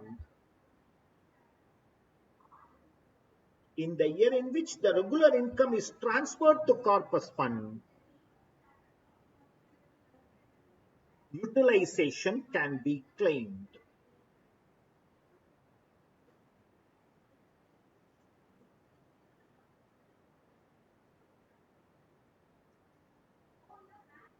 Last point, where loan is repaid, in the year of repayment, utilization can be claimed. Where loan is repaid,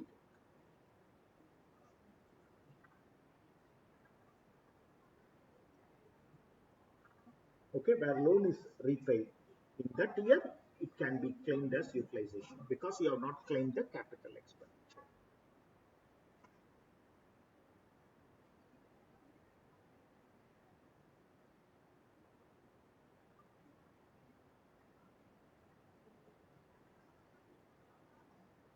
Okay, I'm repeating now. Payment or expenditure out of corpus donation shall not be treated as utilization. Shall not be treated as utilization. Corpus donation is an exempt income, so any spending will not be treated. The amended law ensures that it is kept deposited in 11.5. However, in the year, however, where corpus donation is expended, then in the year in which it is deposited or invested back, it will be treated as utilization or application. Both are interchangeable terms. Payment or expenditure out of loan shall not be treated as application. For example, if an asset is purchased out of borrowed fund, then the cost of asset will not be treated as utilization. However, repayment of loan from recorded income, corpus lane repay panna, appiyum kadayadu, from the income shall be considered as application in the year of its repayment. Utilization of conditional accumulation cannot be claimed as application. What is this? This is coming under section 11 subsection 2. Now I am saying after 5 years I will use it, after 3 years I am accumulating. Okay, that will not be treated as utilization. Conditional accumulation by itself is setting apart money for future activity, which is claimed as deemed application. Spending such money cannot be treated as. Last, with effect from assessment year 22-23, set off of excess application of previous year not allowed, where earlier year amount utilized is in excess of income received, which is technically known as excess application over income. Okay, such excess cannot be set off in the future years. They will purposefully give this in the question paper.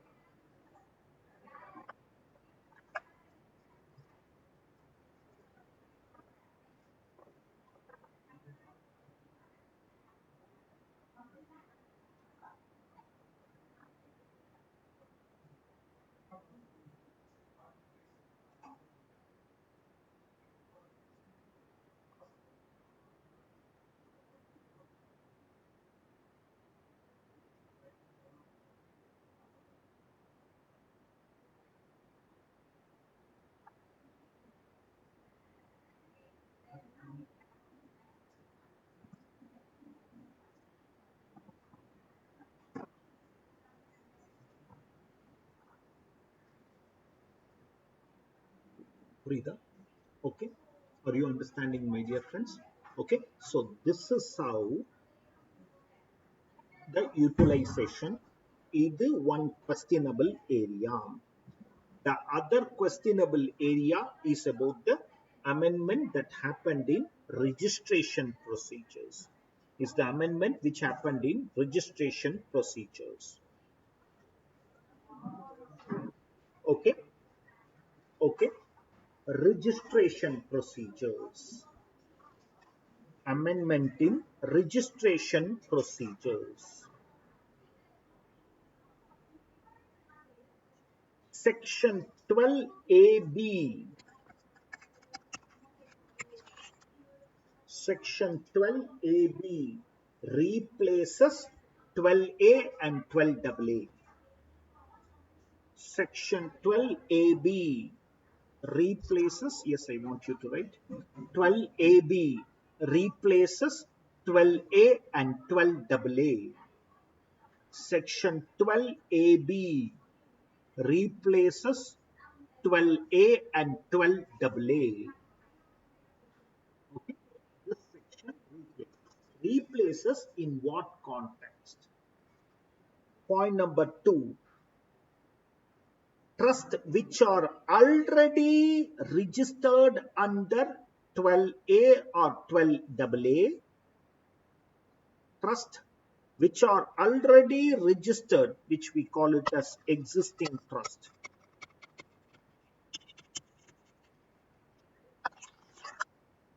Which are already registered under 12A and 12AA are required to re-register under 12AB.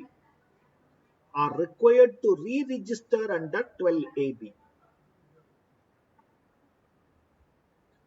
I have listened to the speech of the person who said this happened, because there are trusts which are 20 years old, 25 years old. அவங்க registration certificate தொலைச்சிட்டாங்களாம். They lost their registration certificates. Okay, so it is better for them to re-register. So he has only recommended that.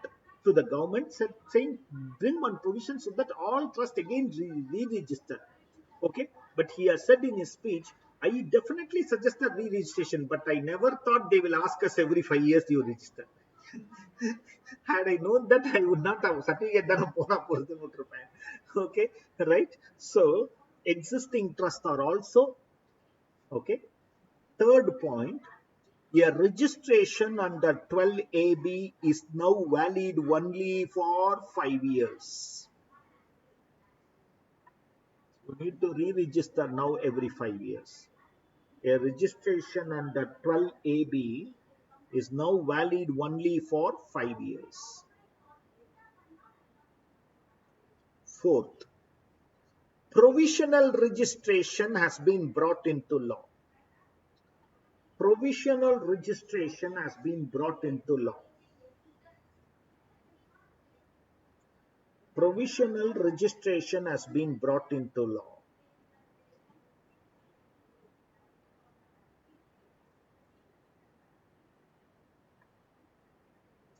Fifth, all process are electronic. All process are electronic.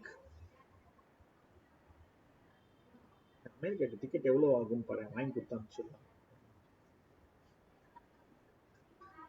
All process are electronic. Friends, once more. Okay. Finance Act 2020. Actually, that is the Finance Act that made changes. Okay. Finance Act 2020. But pandemic made the government to withdraw itself from that year and bring it from 1421. So it is an amendment which I saw in Finance Act 21, but applicable from financial year 21-22. Okay. Now I am writing what the finance minister said. The primary aim is to simplify the process, okay, through use of technology and to encourage digital. But that aim achieved on another. The salient features are filing application, everything is electronic. Validity period of registration is now only 5 years. Introduction of provisional registration and time limit to be uptime.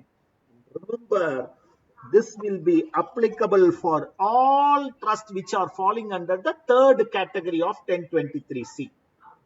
You all know 1023C, category 1 is government, category 2 is smaller entity of 5 crores, only education and medical, category 3, whether it is no use, no more people should go for category 3. Instead, they can come into 11 and 12. Even if you have gone to category 3, your computation is going to be, registration is going to be, everything is going to be. Oh, the purpose of going to 1023C is no registration, no formalities. Okay, right. First, I am speaking about re-registration. This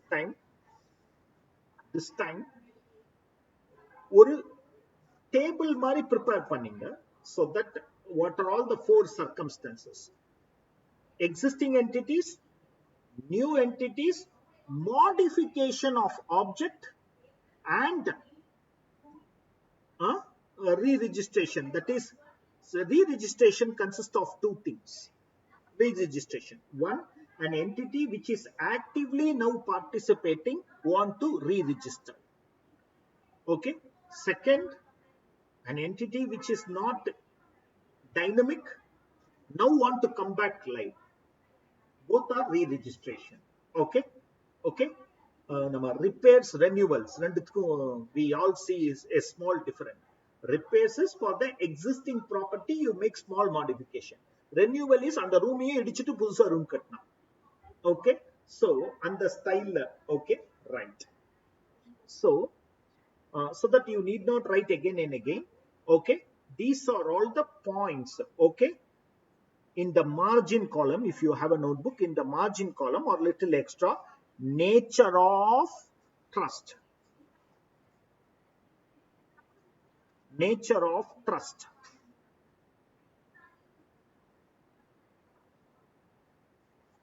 Next column, time limit for application.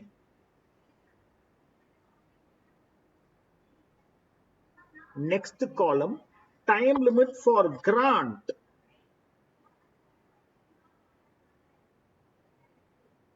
Time limit for grant. I am not writing validity period as I say. You all know now this is for 5 years. So I am not writing that. The last column, which is the most important column, valid from which year it is going to be valid. Okay. That is the most important column. Okay. So validity period is not necessary for you. Okay. Existing trust. In the first case, existing trust.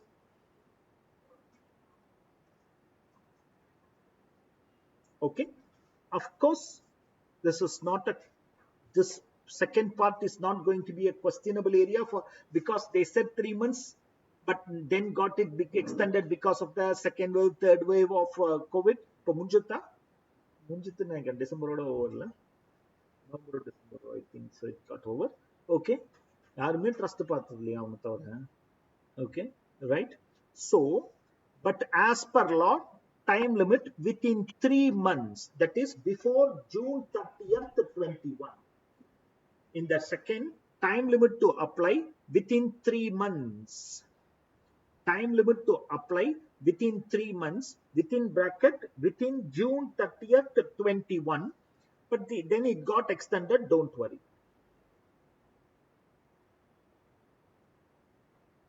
Okay. Grant, when it has to be passed, please understand, within 3 months from the end of the month in which application is made. Within 3 months from the end of the month in which application is made. Okay, I am applying on 15/6/21 vechunda.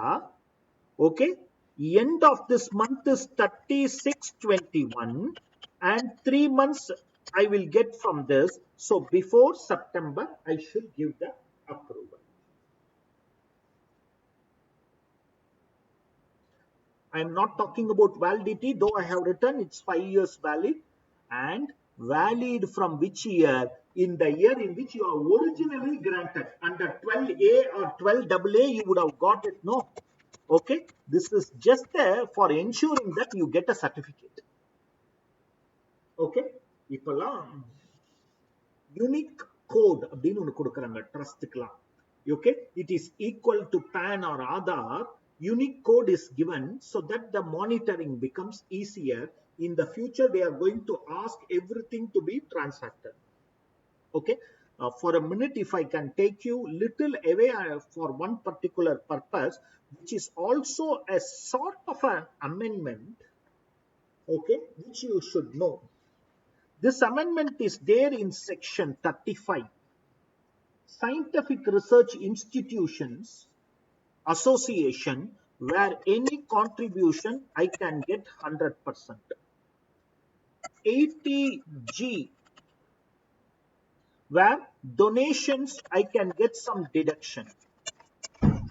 80GGA, that is, if I am not a business associate, but I am contributing to scientific research or rural development. If I am a business associate, section 35 will be operative. Now, salaried associate, I'm only having salary income, but I donate. Here again, I will get 100% of donation. My dear friends, all of us, I hope you now understand that these things are now pre-filled.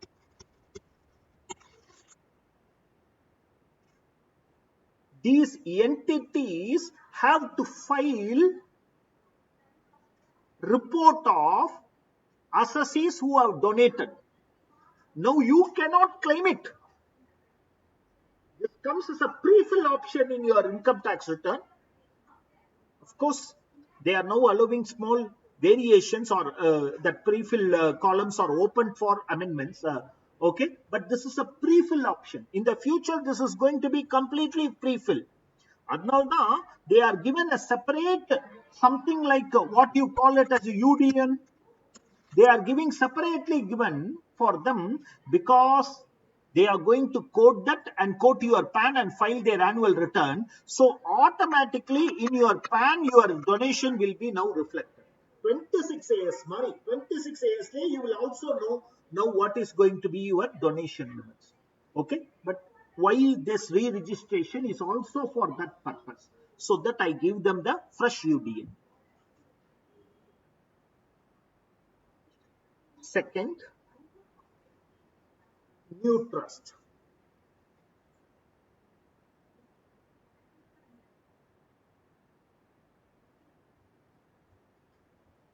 New trust. Okay. When you should apply? You can apply any time.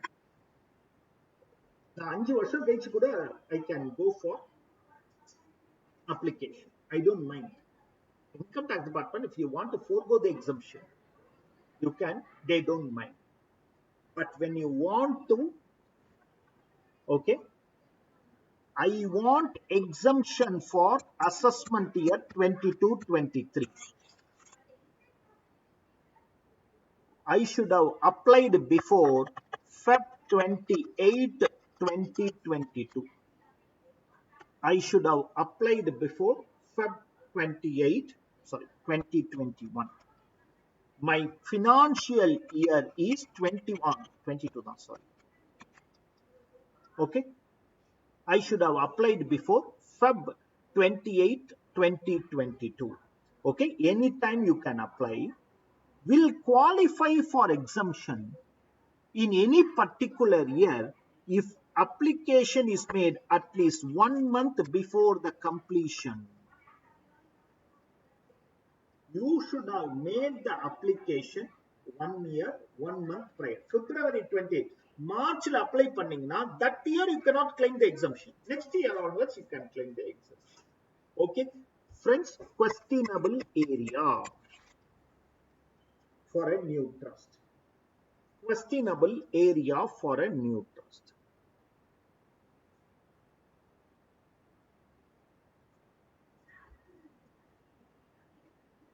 Okay, you can apply it anytime. But if you want to claim exemption, claim it for that particular year. Now 2021 or 21-22 ku na exemption claim pannona. Today if I apply, March 4th if I apply, I cannot claim exemption. I cannot claim exemption. I should have applied before February 28th.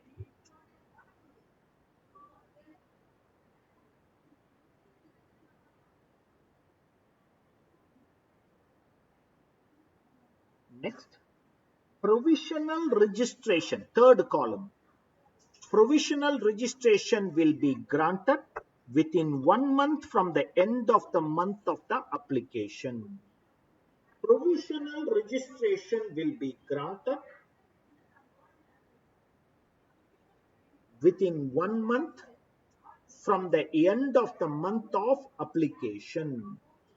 Provisional registration will be granted within 1 month from the end of the month of registration. Application, sorry. Only application, and provisional registration is valid only for 3 years. Anyhow, we are not talking about validity, don't worry. Okay. Okay. Please remember, in provisional registration, I will not make any detailed inquiry or not even inquiry. I'll just grant it. Okay. That is just the provisional registration. Third column in your margin space, you have to write final registration of provisionally registered trust. Final registration of provisionally registered trust. Final registration of provisionally registered trust. Final registration of provisionally registered trust. Angada enquiry na conduct pandren. Provisional registration I just like that give. Now I will conduct enquiry and all. So please understand when this has to be registered. How many years provisional registration is valid? 3 years. Okay. remember that, first understand 6 months, okay, before the expiry of provisional registration, or 6 months from the commencement of activity, whichever is earlier. Questionable area on time limits. Again, I am saying, when should the provisional registered trust go for final registration? At the time of provisional registration, I did not make any enquiry, nothing. I granted just like that. When it comes for final registration, I want to see your objects. I want to look into your trustees, their credibility, your fund utilization, everything. So at that time, what I will do is, when can you go for final registration? Okay, time limit to apply, my dear friends. 6 months prior to the expiry of provisional registration, 6 months within the commencement of activity, whichever is earlier.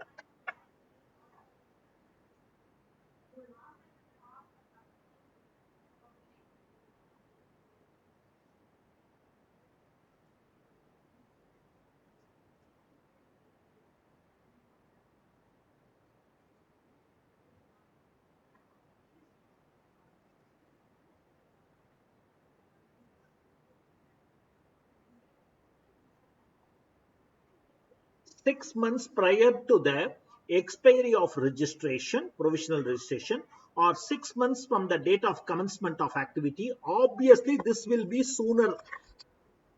You will not keep the entity without commencing activity for longer time, unless it's a hospital where you have to construct all the building, etc. Okay, then it might take some time, but generally this will be faster, whichever is earlier. Grant time limit also 6 months from the end of the month of application. Grant time limit also, time limit for granting is also 6 months from the end of the month in which application is received. 6 months from the end of the month in which application is received.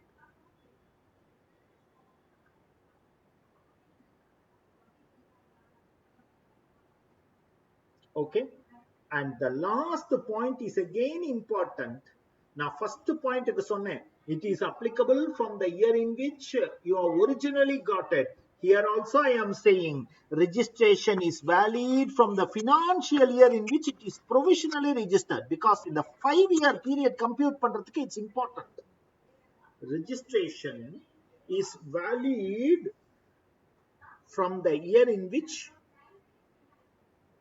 provisionally registered.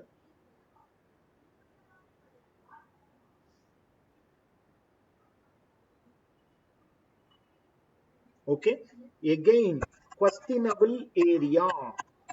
Okay, new entities time limits, please be clear. Or what I'm making you right because you will remember this. Okay, 5 years from what year is important. Renewal, that is existing entities, okay, which are already registered with 12AB. Okay, that is after 5 years. It is not going to be now, it is from 26-27 this might be effective. Okay, in the time limit column, 6 months before the expiry, 6 months before the expiry of 5 years.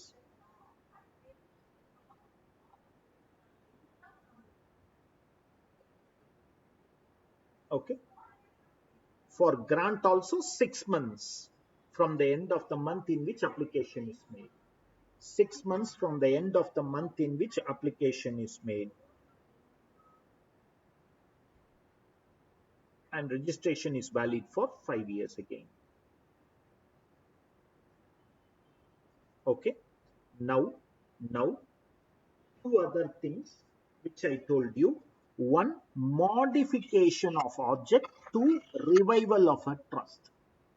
Modification of an object, which is what is considered crucial, because majority of the trust are getting, okay, ஏன்னா நம்ம if you recollect section 11 once, there are following activities like relief for poor, medical, educational, preservation of environment, monument, yoga, இதுக்கெல்லாம் turnover can be anything.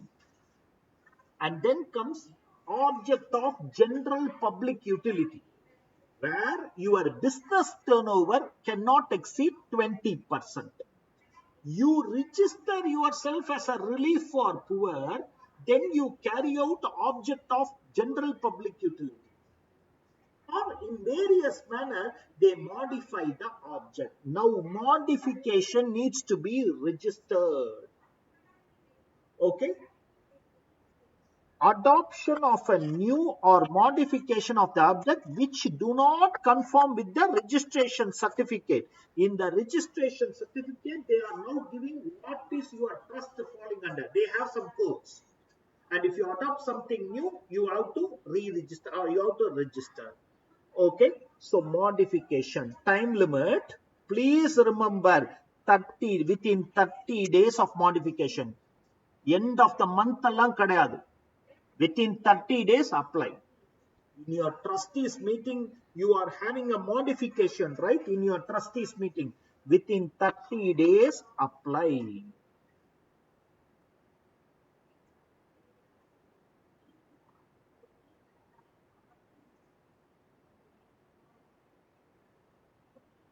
Six months from the end of the month in which application is made, and from the financial year in which application is made.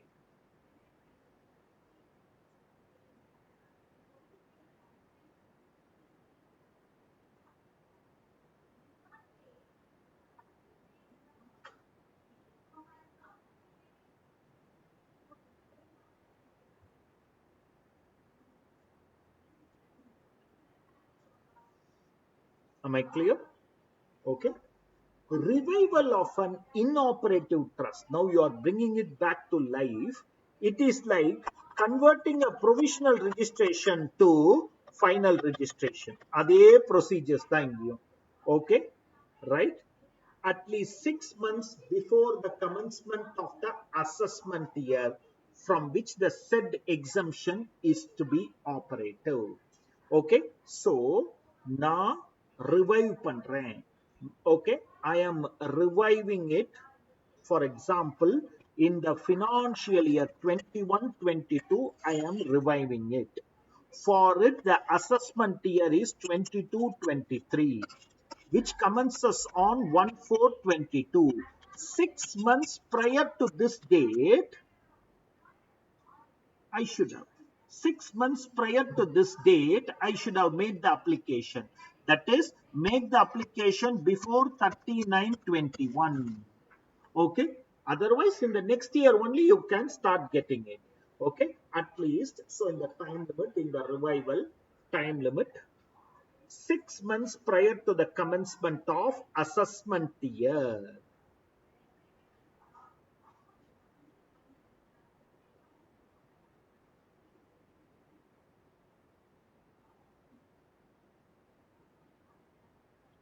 Again, 6 months for grant of approval. Financial year in which application is made.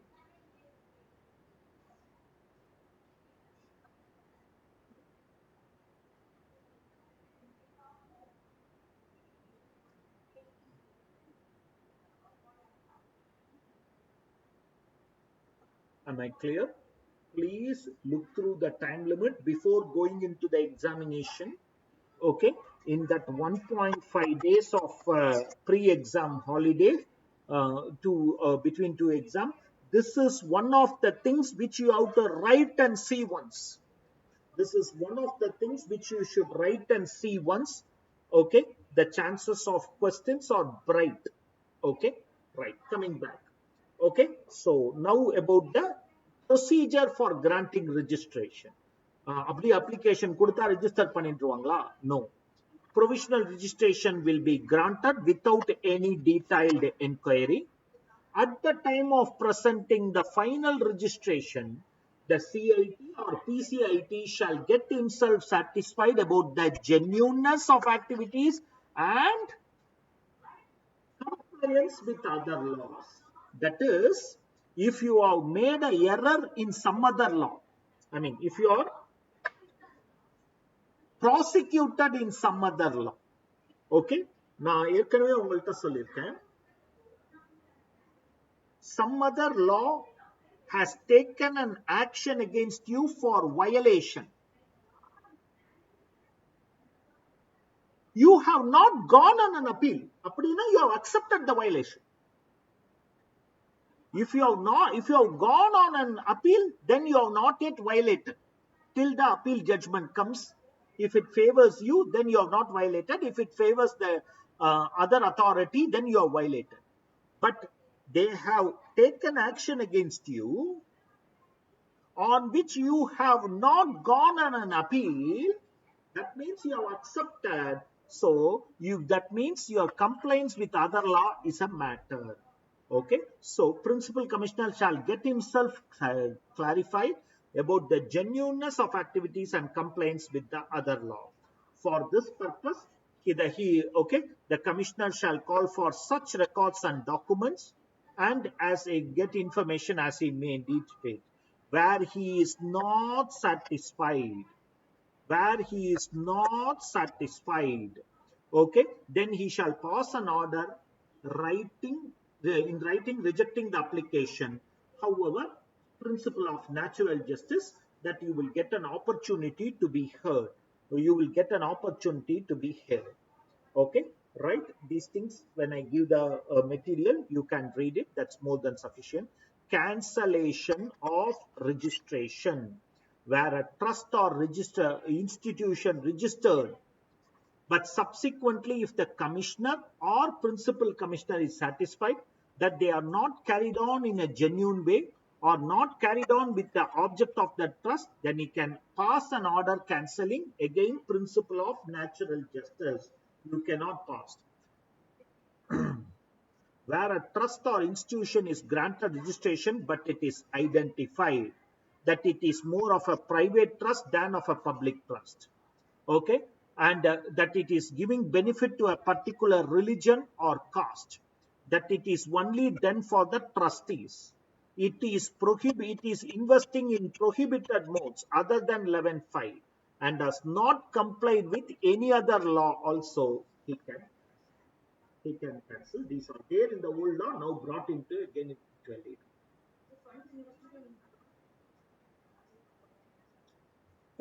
You are not supposed to do it. If you do it, I'll cancel the registration. When we cancel, I think 115 TD will come. Exit tax.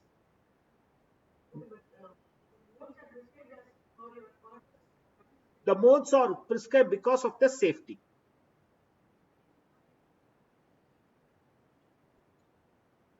Okay. Order passed can be appealed. Okay. And then the other things are not anything new. Okay.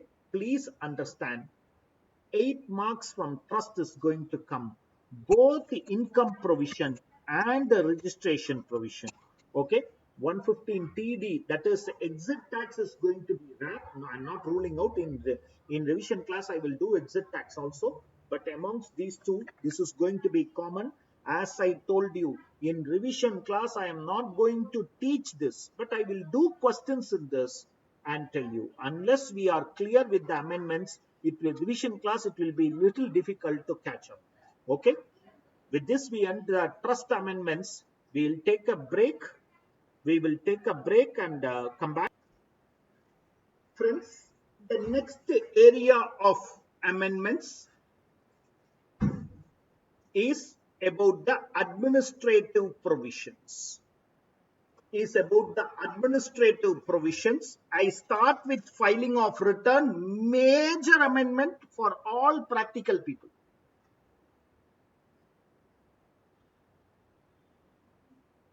The cut down of the time limit.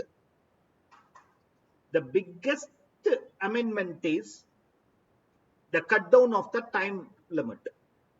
Belated return can be filed before 3 months of the end of assessment year, which means before 31/12 complete your belated return also and also revised return.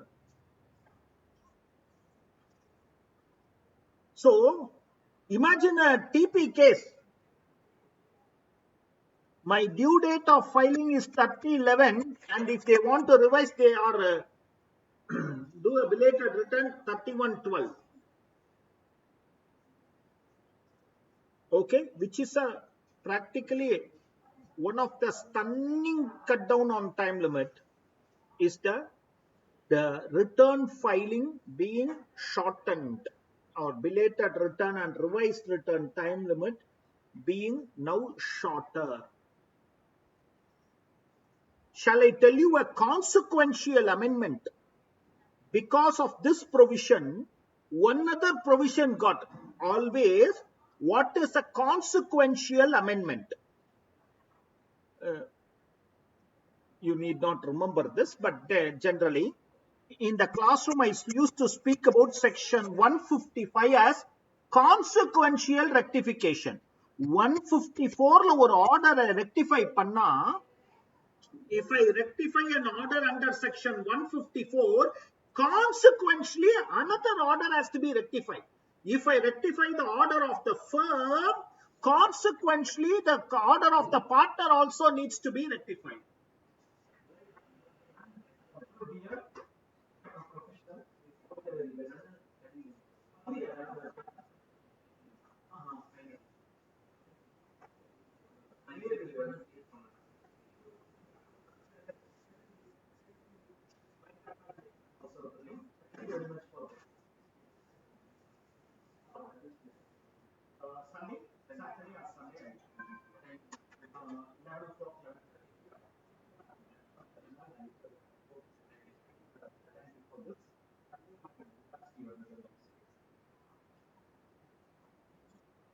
Sorry. So, அதுக்கு பேர் consequential. One section amended, another section automatically amends. Why I am taking a route like this is to just tell you, because of this, 234F got amended. 234F la fees up to December 5,000. Beyond December 10,000. இப்போ அந்த 10,000 கிடையாது. The 10,000, if you see the new law, the 10,000 they would have removed. Why? Because you cannot file before after December. So 234 fees will now say 5,000 only. Consequential amendment. So coming back. Okay. Belated return can be filed 3 months before the end of the assessment year or before completion of assessment. For example, for the financial year 21-22, AY is 22-23, which ends on 31st March 23. Amended law specifies within 3 months. So technically, before 31st December 22, you should have filed. Okay, this is something. Similarly, with regard to revised return. Okay, revised return also has to be filed 3 months. Okay, or before completion of assessment looks little jovial, because return file பண்ணாம பண்ற assessment only 144. Best judgment assessment. அதுடைய time limits வேற. So you would not have done the best judgment assessment before that. Scrutiny assessment notice. Friends, scrutiny assessment is the first level assessment. Okay, notice, previously it was 6 months. Now notice cannot be served after the expiry of 3 months from the end of the financial year in which return is furnished. Please remember, for the financial year 21-22, I will file my return in 22-23, July. or October or November. For this, notice has to be served before 30th June 23. Illena, the case is not taken up for scrutiny assessment. Okay, this is one other amendment, and the time limit for completion 9 months from the end of the assessment year. Again 6 months you should have completed the assessment. June notice issue panna, December assessment over. Tasteless. Okay, 9 months from the end of the assessment year. So you will imagine how fast the department want to work. Okay, this is for people like us who have been studying law for the past so many years. The last 5 years, the biggest amendment I will say is this time limit slash. Previously, revised return order time limit soltuma 1 year from the end of the assessment year. You would have seen 1 year from the end of the assessment year. After that, 6 months time for giving the notice. After that, 12 months from the end of the assessment year, completion of assessment. கிட்டத்தட்ட 6 years ஆகும். இப்போ 31/3/22 year gets over, your assessment is over by December 23. So that you are getting closer to that period. Okay, one of the finest amendments is the time limit slash. Okay,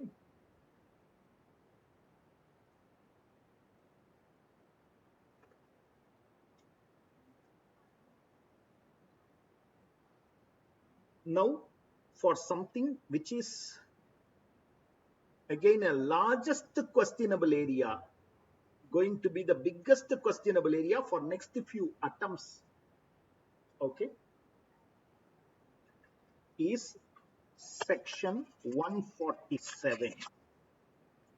Before going into this, what was before will help you understand how this has been modified. Previously, in income tax law, there are 3 types of assessment. I am not including best judgment assessment. That is always a tag along. If you don't cooperate, you go for BJA. But generally, scrutiny assessment, which will be in 143. Reassessment, which will be in 147. Block assessment, which will be in 153A and 153B. This is for all search cases.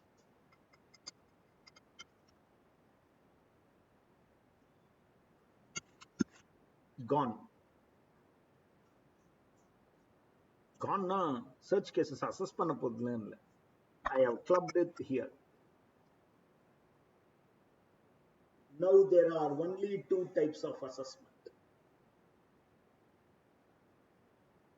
143, 147. I have clubbed the block assessment with 147.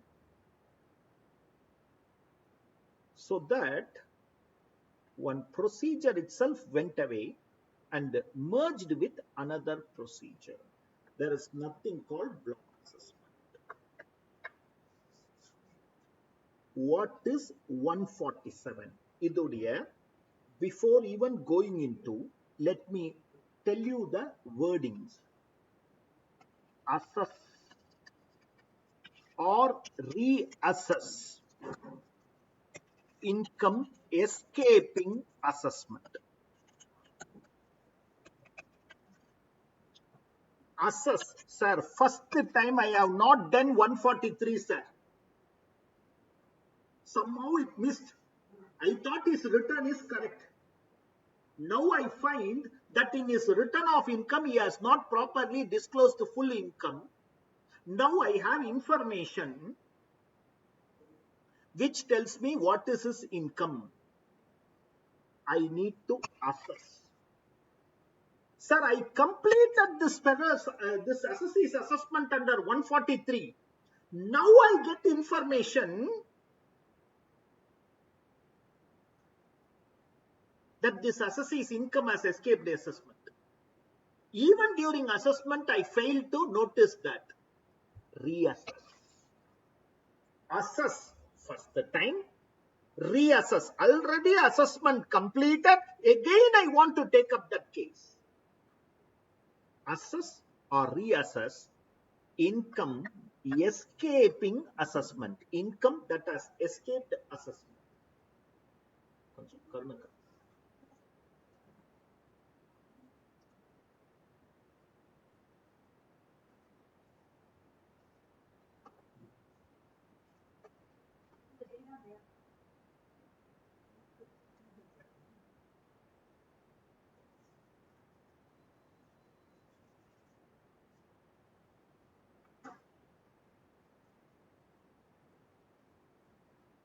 Assess or reassess in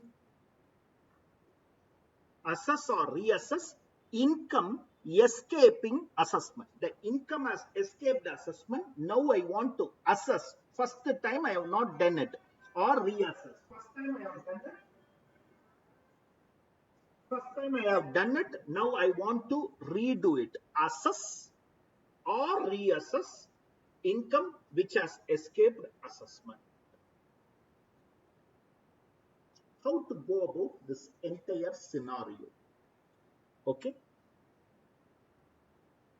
My dear friends, for doing this, for doing 143, I don't need any, assume me as assessing officer, I don't need to do I can just like that pick. I can just like that pick Ananya's case and say, I am scrutinizing your case. And I can do the scrutiny assessment. Now computer picks and tells me which are all the cases where I need to do scrutiny assessment. Anna, I cannot waste my time on 147. I should have solid proof. I should have solid proof that income has escaped assessment. What is that solid proof? Now comes the parallel amendments that happened, parallel administrative provisions that happened, which are all known as AIR, SFT, which is filed by various parties. Specified financial transactions that are happening in stock market, banking, financial segment. Now in this budget, they have asked this cryptocurrency people to file this. Finance Act 2020. Finance Budget Speech 2020. We don't recognize cryptocurrency. Budget Speech 2021. Cryptocurrency is taxable at 30%. Okay. So, like that, specified finance. Annual information report, bank gives me, various authorities gives me. Okay. Which you all know, business trust has to file annual returns, annual information report. Mutual funds have to file. Stock market reports has to file. So, I have a bulk of data which are all PAN linked or Aadhaar linked. Now, that information should lead me to 147. That information should lead to reassessment. So that is the criteria for reassessment. Information is the criteria for reassessment.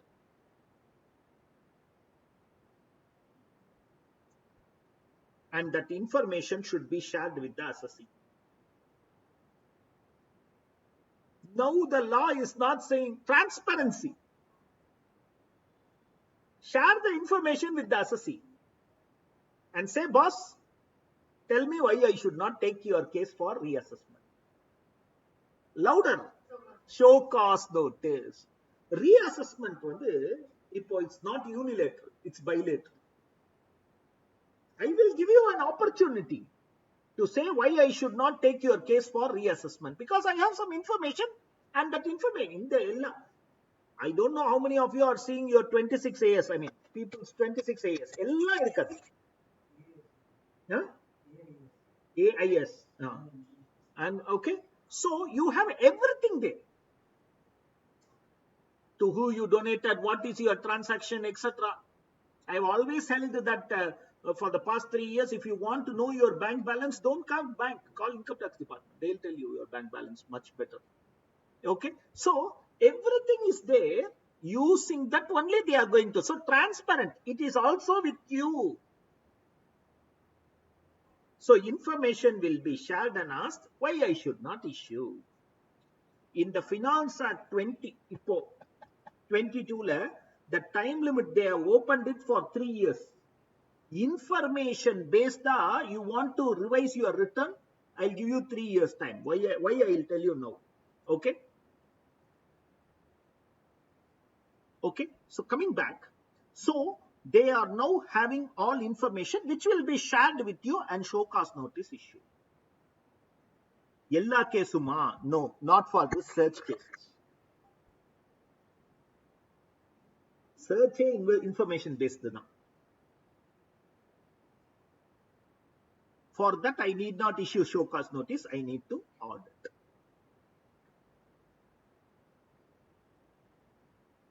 The section operates like this in our notebook, reassessment. In our notebook, reassessment.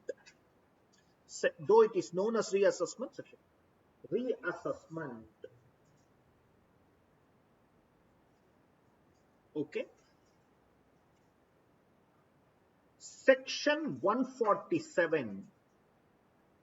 Section 147 hyphen assessment or reassessment of income escaping assessment.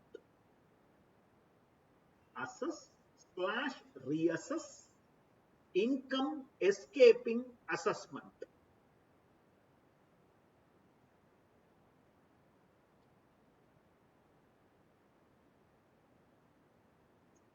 (148) Notice for reassessment.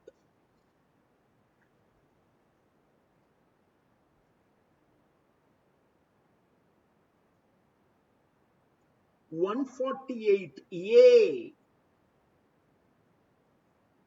Show cause notice to the assessee.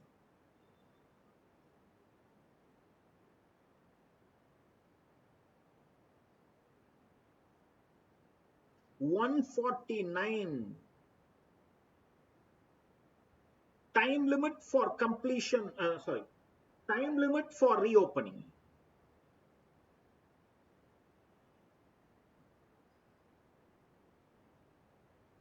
(150) No time limit provision. Supreme Court judgment you can open. No time limit provision. 151 Approval of prescribed authority. I call it in the company law term called indoor management. It is not open to us. It is purely indoor. Okay, right? 152 Rates of taxation.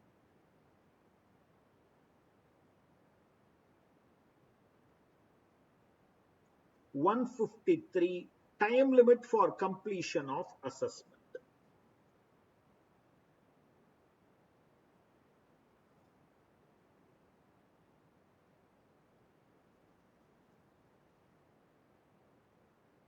Okay. In this, 150 alone, as it is there. Okay, others are all amended. Before going into this, I want you to understand certain other things so that you will appreciate the section better when you read the words. Okay? Okay? Other provisions under that, section 132. Section 132, search and seizure.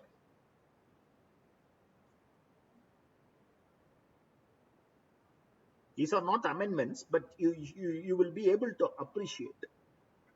Section 132A, requisition for books and documents.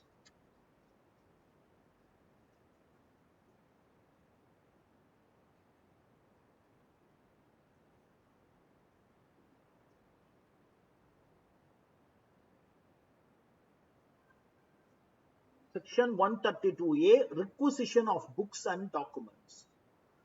Okay? This is not a section now. Okay? Munnadi 153 scene indhudu, but I want you to understand this. Okay? Reassessment of, write that heading as I mean, write the, instead of section number, I am writing the provision. Reassessment of another person. Reassessment of another person.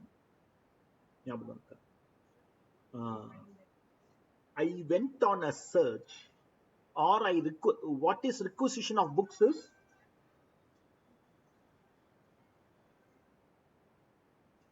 What is requisition of books is? Some other authority has taken over the books of accounts. Before me going for search, I request them to hand it over to me. Aduthaan 132A. What is that? Now I am saying reassessment of another person.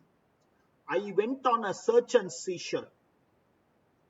I found assets, books, documents. The person says it does not belong to me. It belongs to some other person. So that some other person is deemed to have been searched. That some other person is deemed to have been searched. Aduthaan the provision of another person. Okay? Assessment under that, assets belongs to some other person.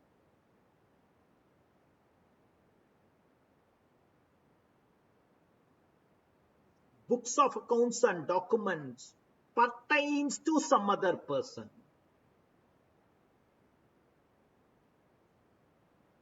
Books of accounts and documents pertains to some other person.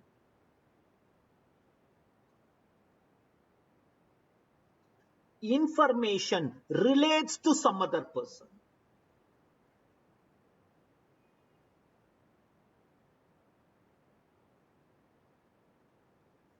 Belongs, pertains, and relates to some other person. Okay? Technically, I can say like this, colloquially, binomy. The person I searched is a binomy of some other person. So that other person is deemed to have been searched. When you understand this, when you walk into the section, you will be appreciating that.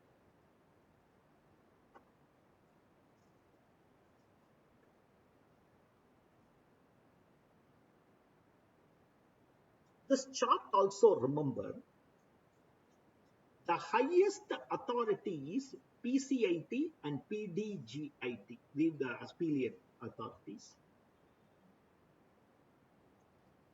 Why I have provided this chart here is, if I am going to assess more than 3 years, if I want to go beyond the 3 years, the approval authority are these two people.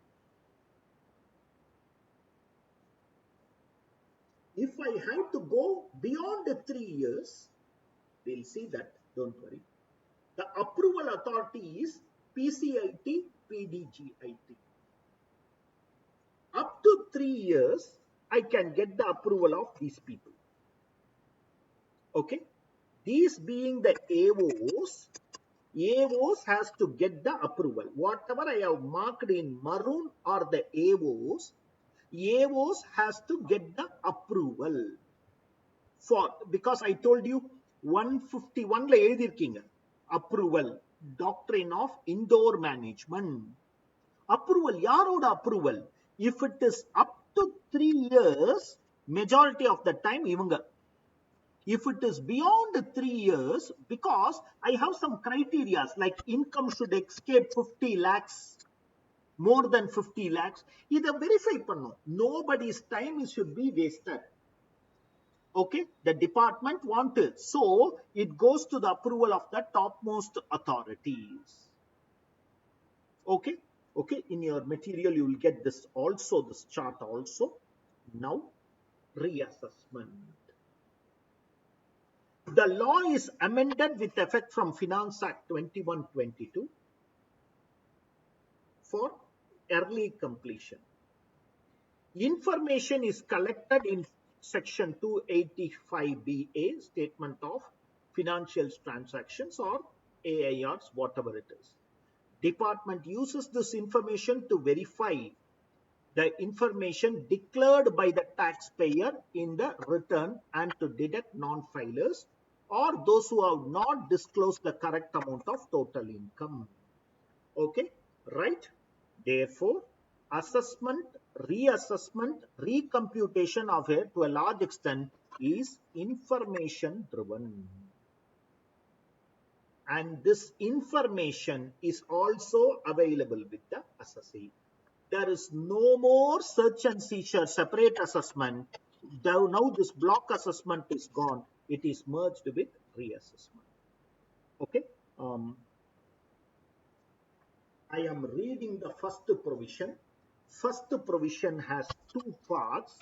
As I told you, it is 147, which starts with assessment. One section cannot start with assessment unless they give the procedure. You say the procedure, complete it with assessment. But you are starting with assessment. That is why the section will use subject to the provisions of 148 to 153. I am a subordinate section. A section last தான் இருக்கணும். You go according to 148. Issue notice, give a show cause notice, within the time limit, get the approval of various authorities, complete the assessment within time, pass the assessment order. But I'm starting. That is the writing beauty of lawmakers. That is the writing beauty. I have always said that you will become more curious if the order is reversed. You will always be curious than, he's a big fan of Christopher Nolan. Okay, you will always be curious if an automan comes into your room and says that எனக்கு இன்னொரு பேர் இருக்கு, you will always be more curious. Okay, right? So தலைவரோட fan போல இருக்கு இருந்தவங்க. Okay, if any income chargeable to tax has escaped assessment, இதை explain பண்ணுவாங்க. For any assessment year, for any assessment year, which means 25 years back, can I open? Wait for 149. Now, வந்து subordinate. The AO, optional, subject to the provisions of 148 to 153. Assess first time, reassess already assessed such income, or recompute the loss or depreciation allowance. This is first provision. 148 notice, statement of financial transaction, I understood that you have some capital gains which is not properly disclosed. I opened your case. Now I understand that dividend income has also escaped assessment. Now I understand some other income has also escaped assessment. Tiruppi procedure. Again issue 148, 148A. The AO may also assess or reassess the income in respect of any issue which has escaped assessment, and such issue comes to the notice subsequently in the course of proceedings, irrespective of whether you have issued notice or not. I split 147 into two. One, direct cases for which I issue notice. Two, in the process, while in the assessment process, I come across a lot of information. The two departments which are very, very active, sensitive, completely integrating are GST and income tax. This is going to be the greatest threat for assessees.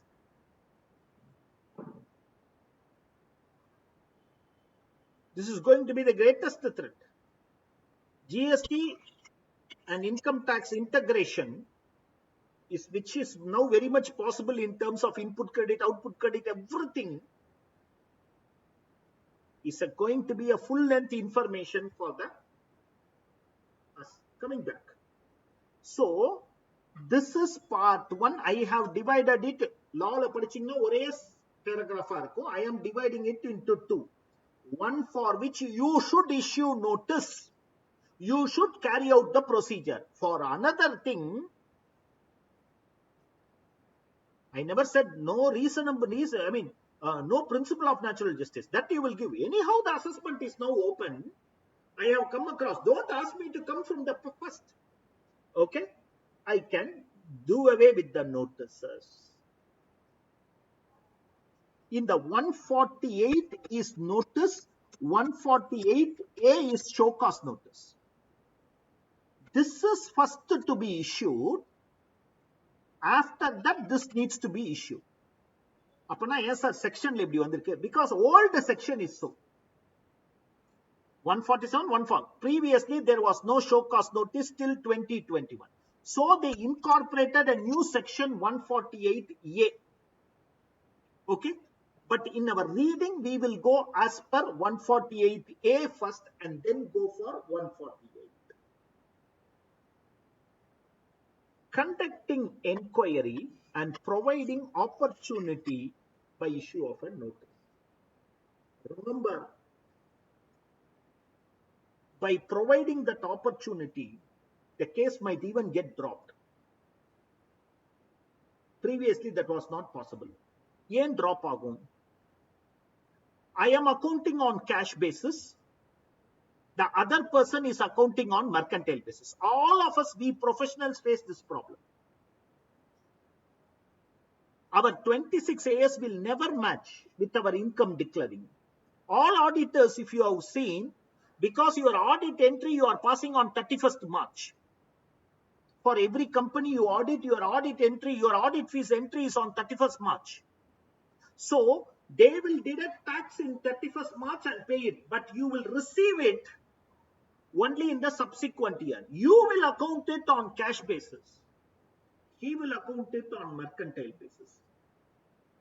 Like that, there might be. So, என்னுடைய statement of information la, I will take that this is an income for which tax has been deducted. I issue a show cause notice. You answer it, no, I have considered it in the next year. This has been it will be dropped. It will be dropped. Okay. So, assessing officer may conduct any further inquiry with the approval of specified authority. Who is a specified authority? I told you. It depends upon what is the quantum, up to what years. Okay. On information which suggests income has escaped assessment, he can make inquiries. Okay. Inquiries with external person. Provide an opportunity to the assessee with the prior approval of specified authority. as to why 148 notice should not be issued.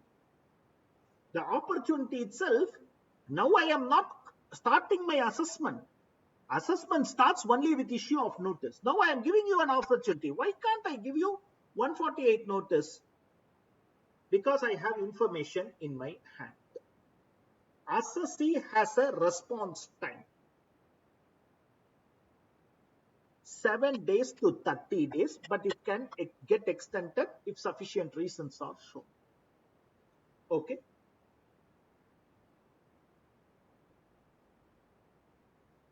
After I get the response, I can drop the case or I can proceed with the case.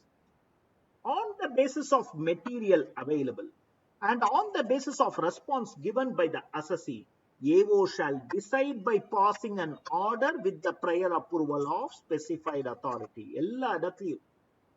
Whether or not to issue notice under section 48, whether to proceed.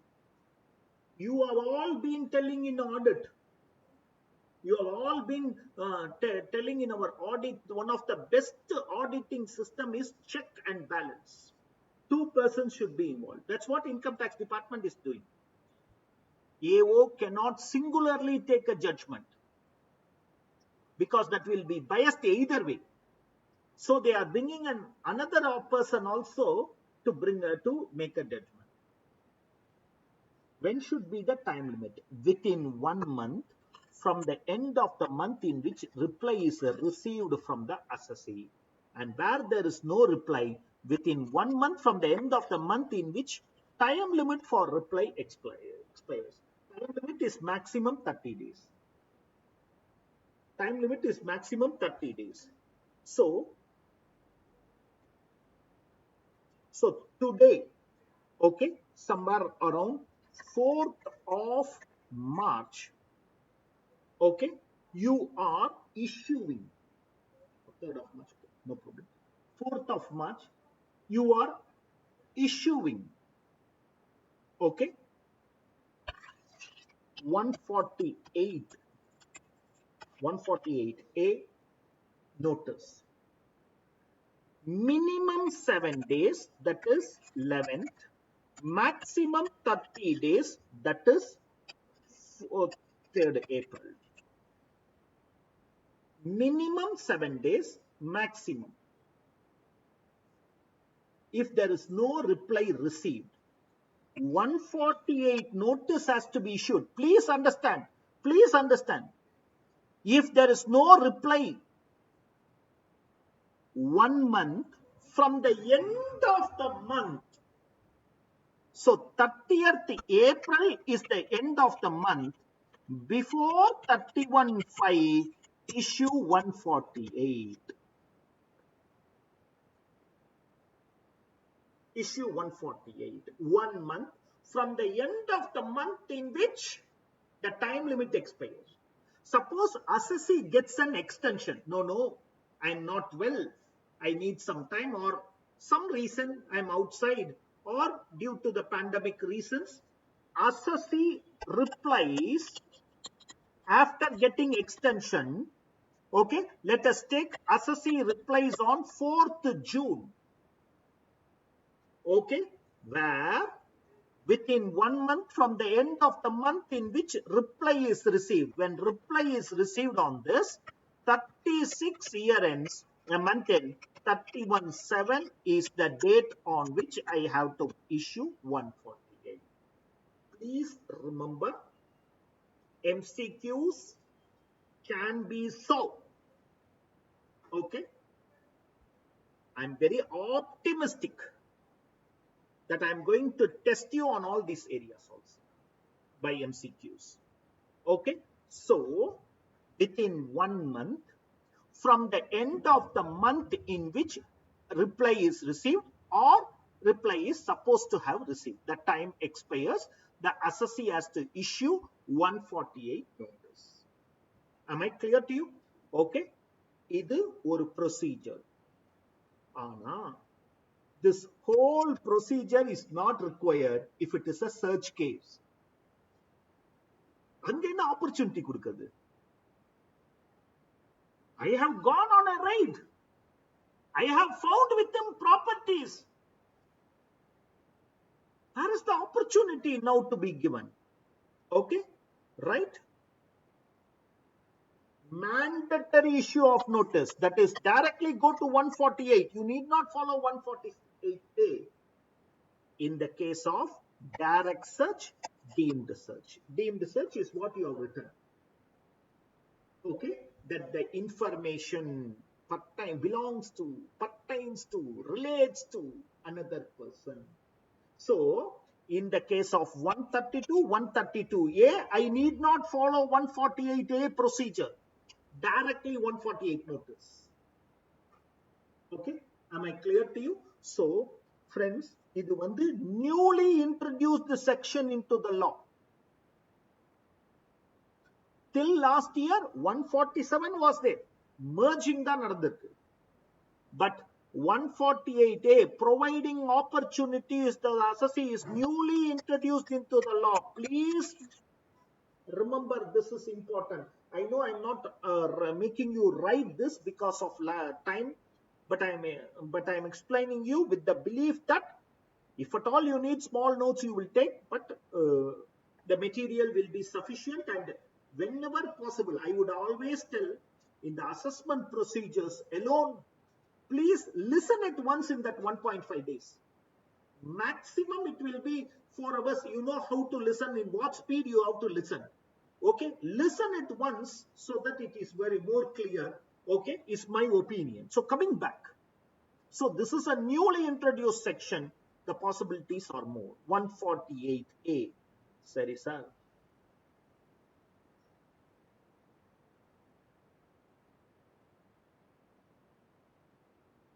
Sorry, it got repeated. Okay,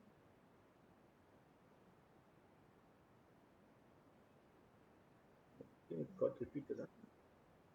Sorry, it got repeated. That's the previous point only. Okay. Okay, sorry. This is about happened before 14221. Before 14221, okay. It is one of the points is before 14221.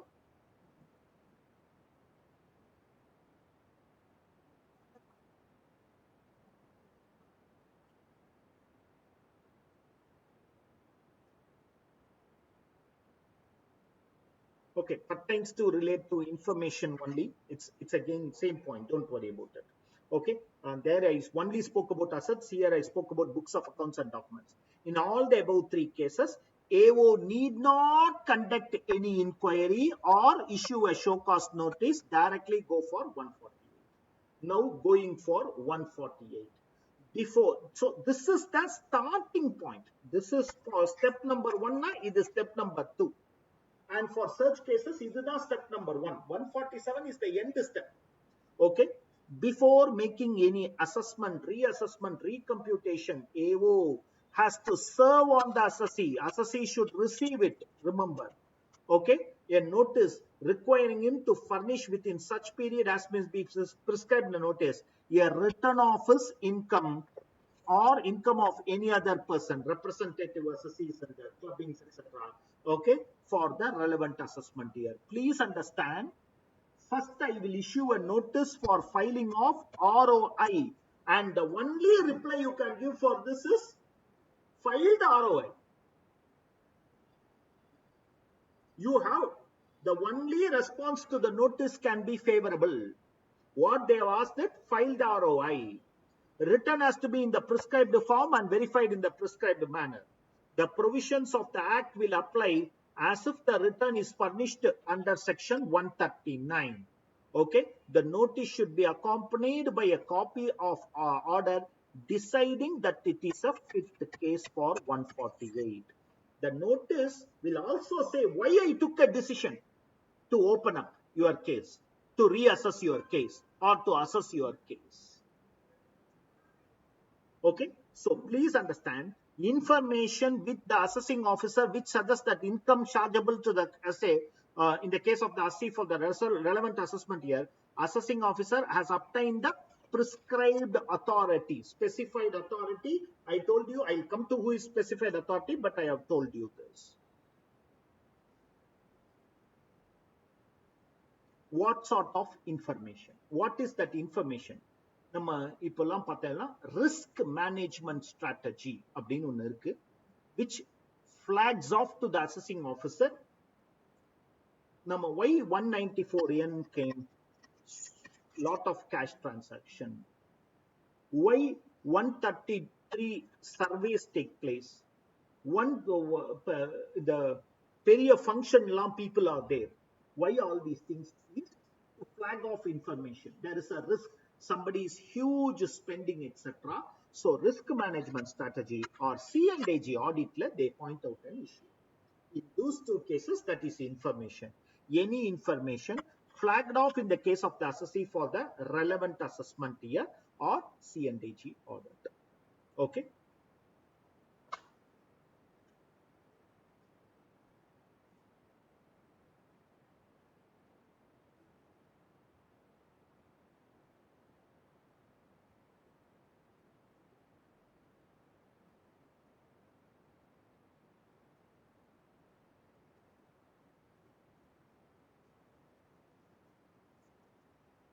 Quickly, I'll just complete, and tomorrow morning I'll start again with this. Don't worry. Okay. Sometimes there are information which is deemed. The previous law இருந்தது, case law இருந்தது. Now it has been brought into the law. Survey, search initiated, deemed information. Books of account, okay. Survey being conducted, okay, where you are withholding stocks, withholding cash, etc. Okay. So this is deemed information. Okay. All these things will be served as deemed information, for which you will open for 3 years. Mandatorily, you will open for 3 years. Okay. What is deemed information can be a question. Apart from what is information, information is whatever is flagged off by the lawmaker, by the website or by the software, and C&AG pointing out what is deemed information: search initiated, survey conducted, that and any money, bullion, jewelry belongs to another person, or any books of accounts, documents pertains to another person. Okay. Okay. Remember, this is what I wrote it here. Okay. In the case of deemed information, notice shall be issued for 3 assessment year immediately preceding the relevant assessment year for which it is initiated. Okay. Mandatorily open 3 years. Search cases எவ்வளவு வருஷம் mandatory? 147ல என்ன cover பண்றோம்? Income escaping assessment. Search. Income escaping assessment. In the year we are suspecting which year it is escaping, that year alone open. Search open for 3 years. Minimum. Maximum 10 years. Maximum 10 years. Minimum 3 years. Okay. In case of deemed information, okay, search is initiated, other books, okay, minimum open for 3 years, maximum 10 years. எங்க sir இருக்கு? இங்க 149 time limit. 3 years is the maximum time limit. 147 consists of 2 things: income escaping assessment. Okay, you can only open it for 3 years before. 2015-16 இப்போ open பண்ண முடியுமா?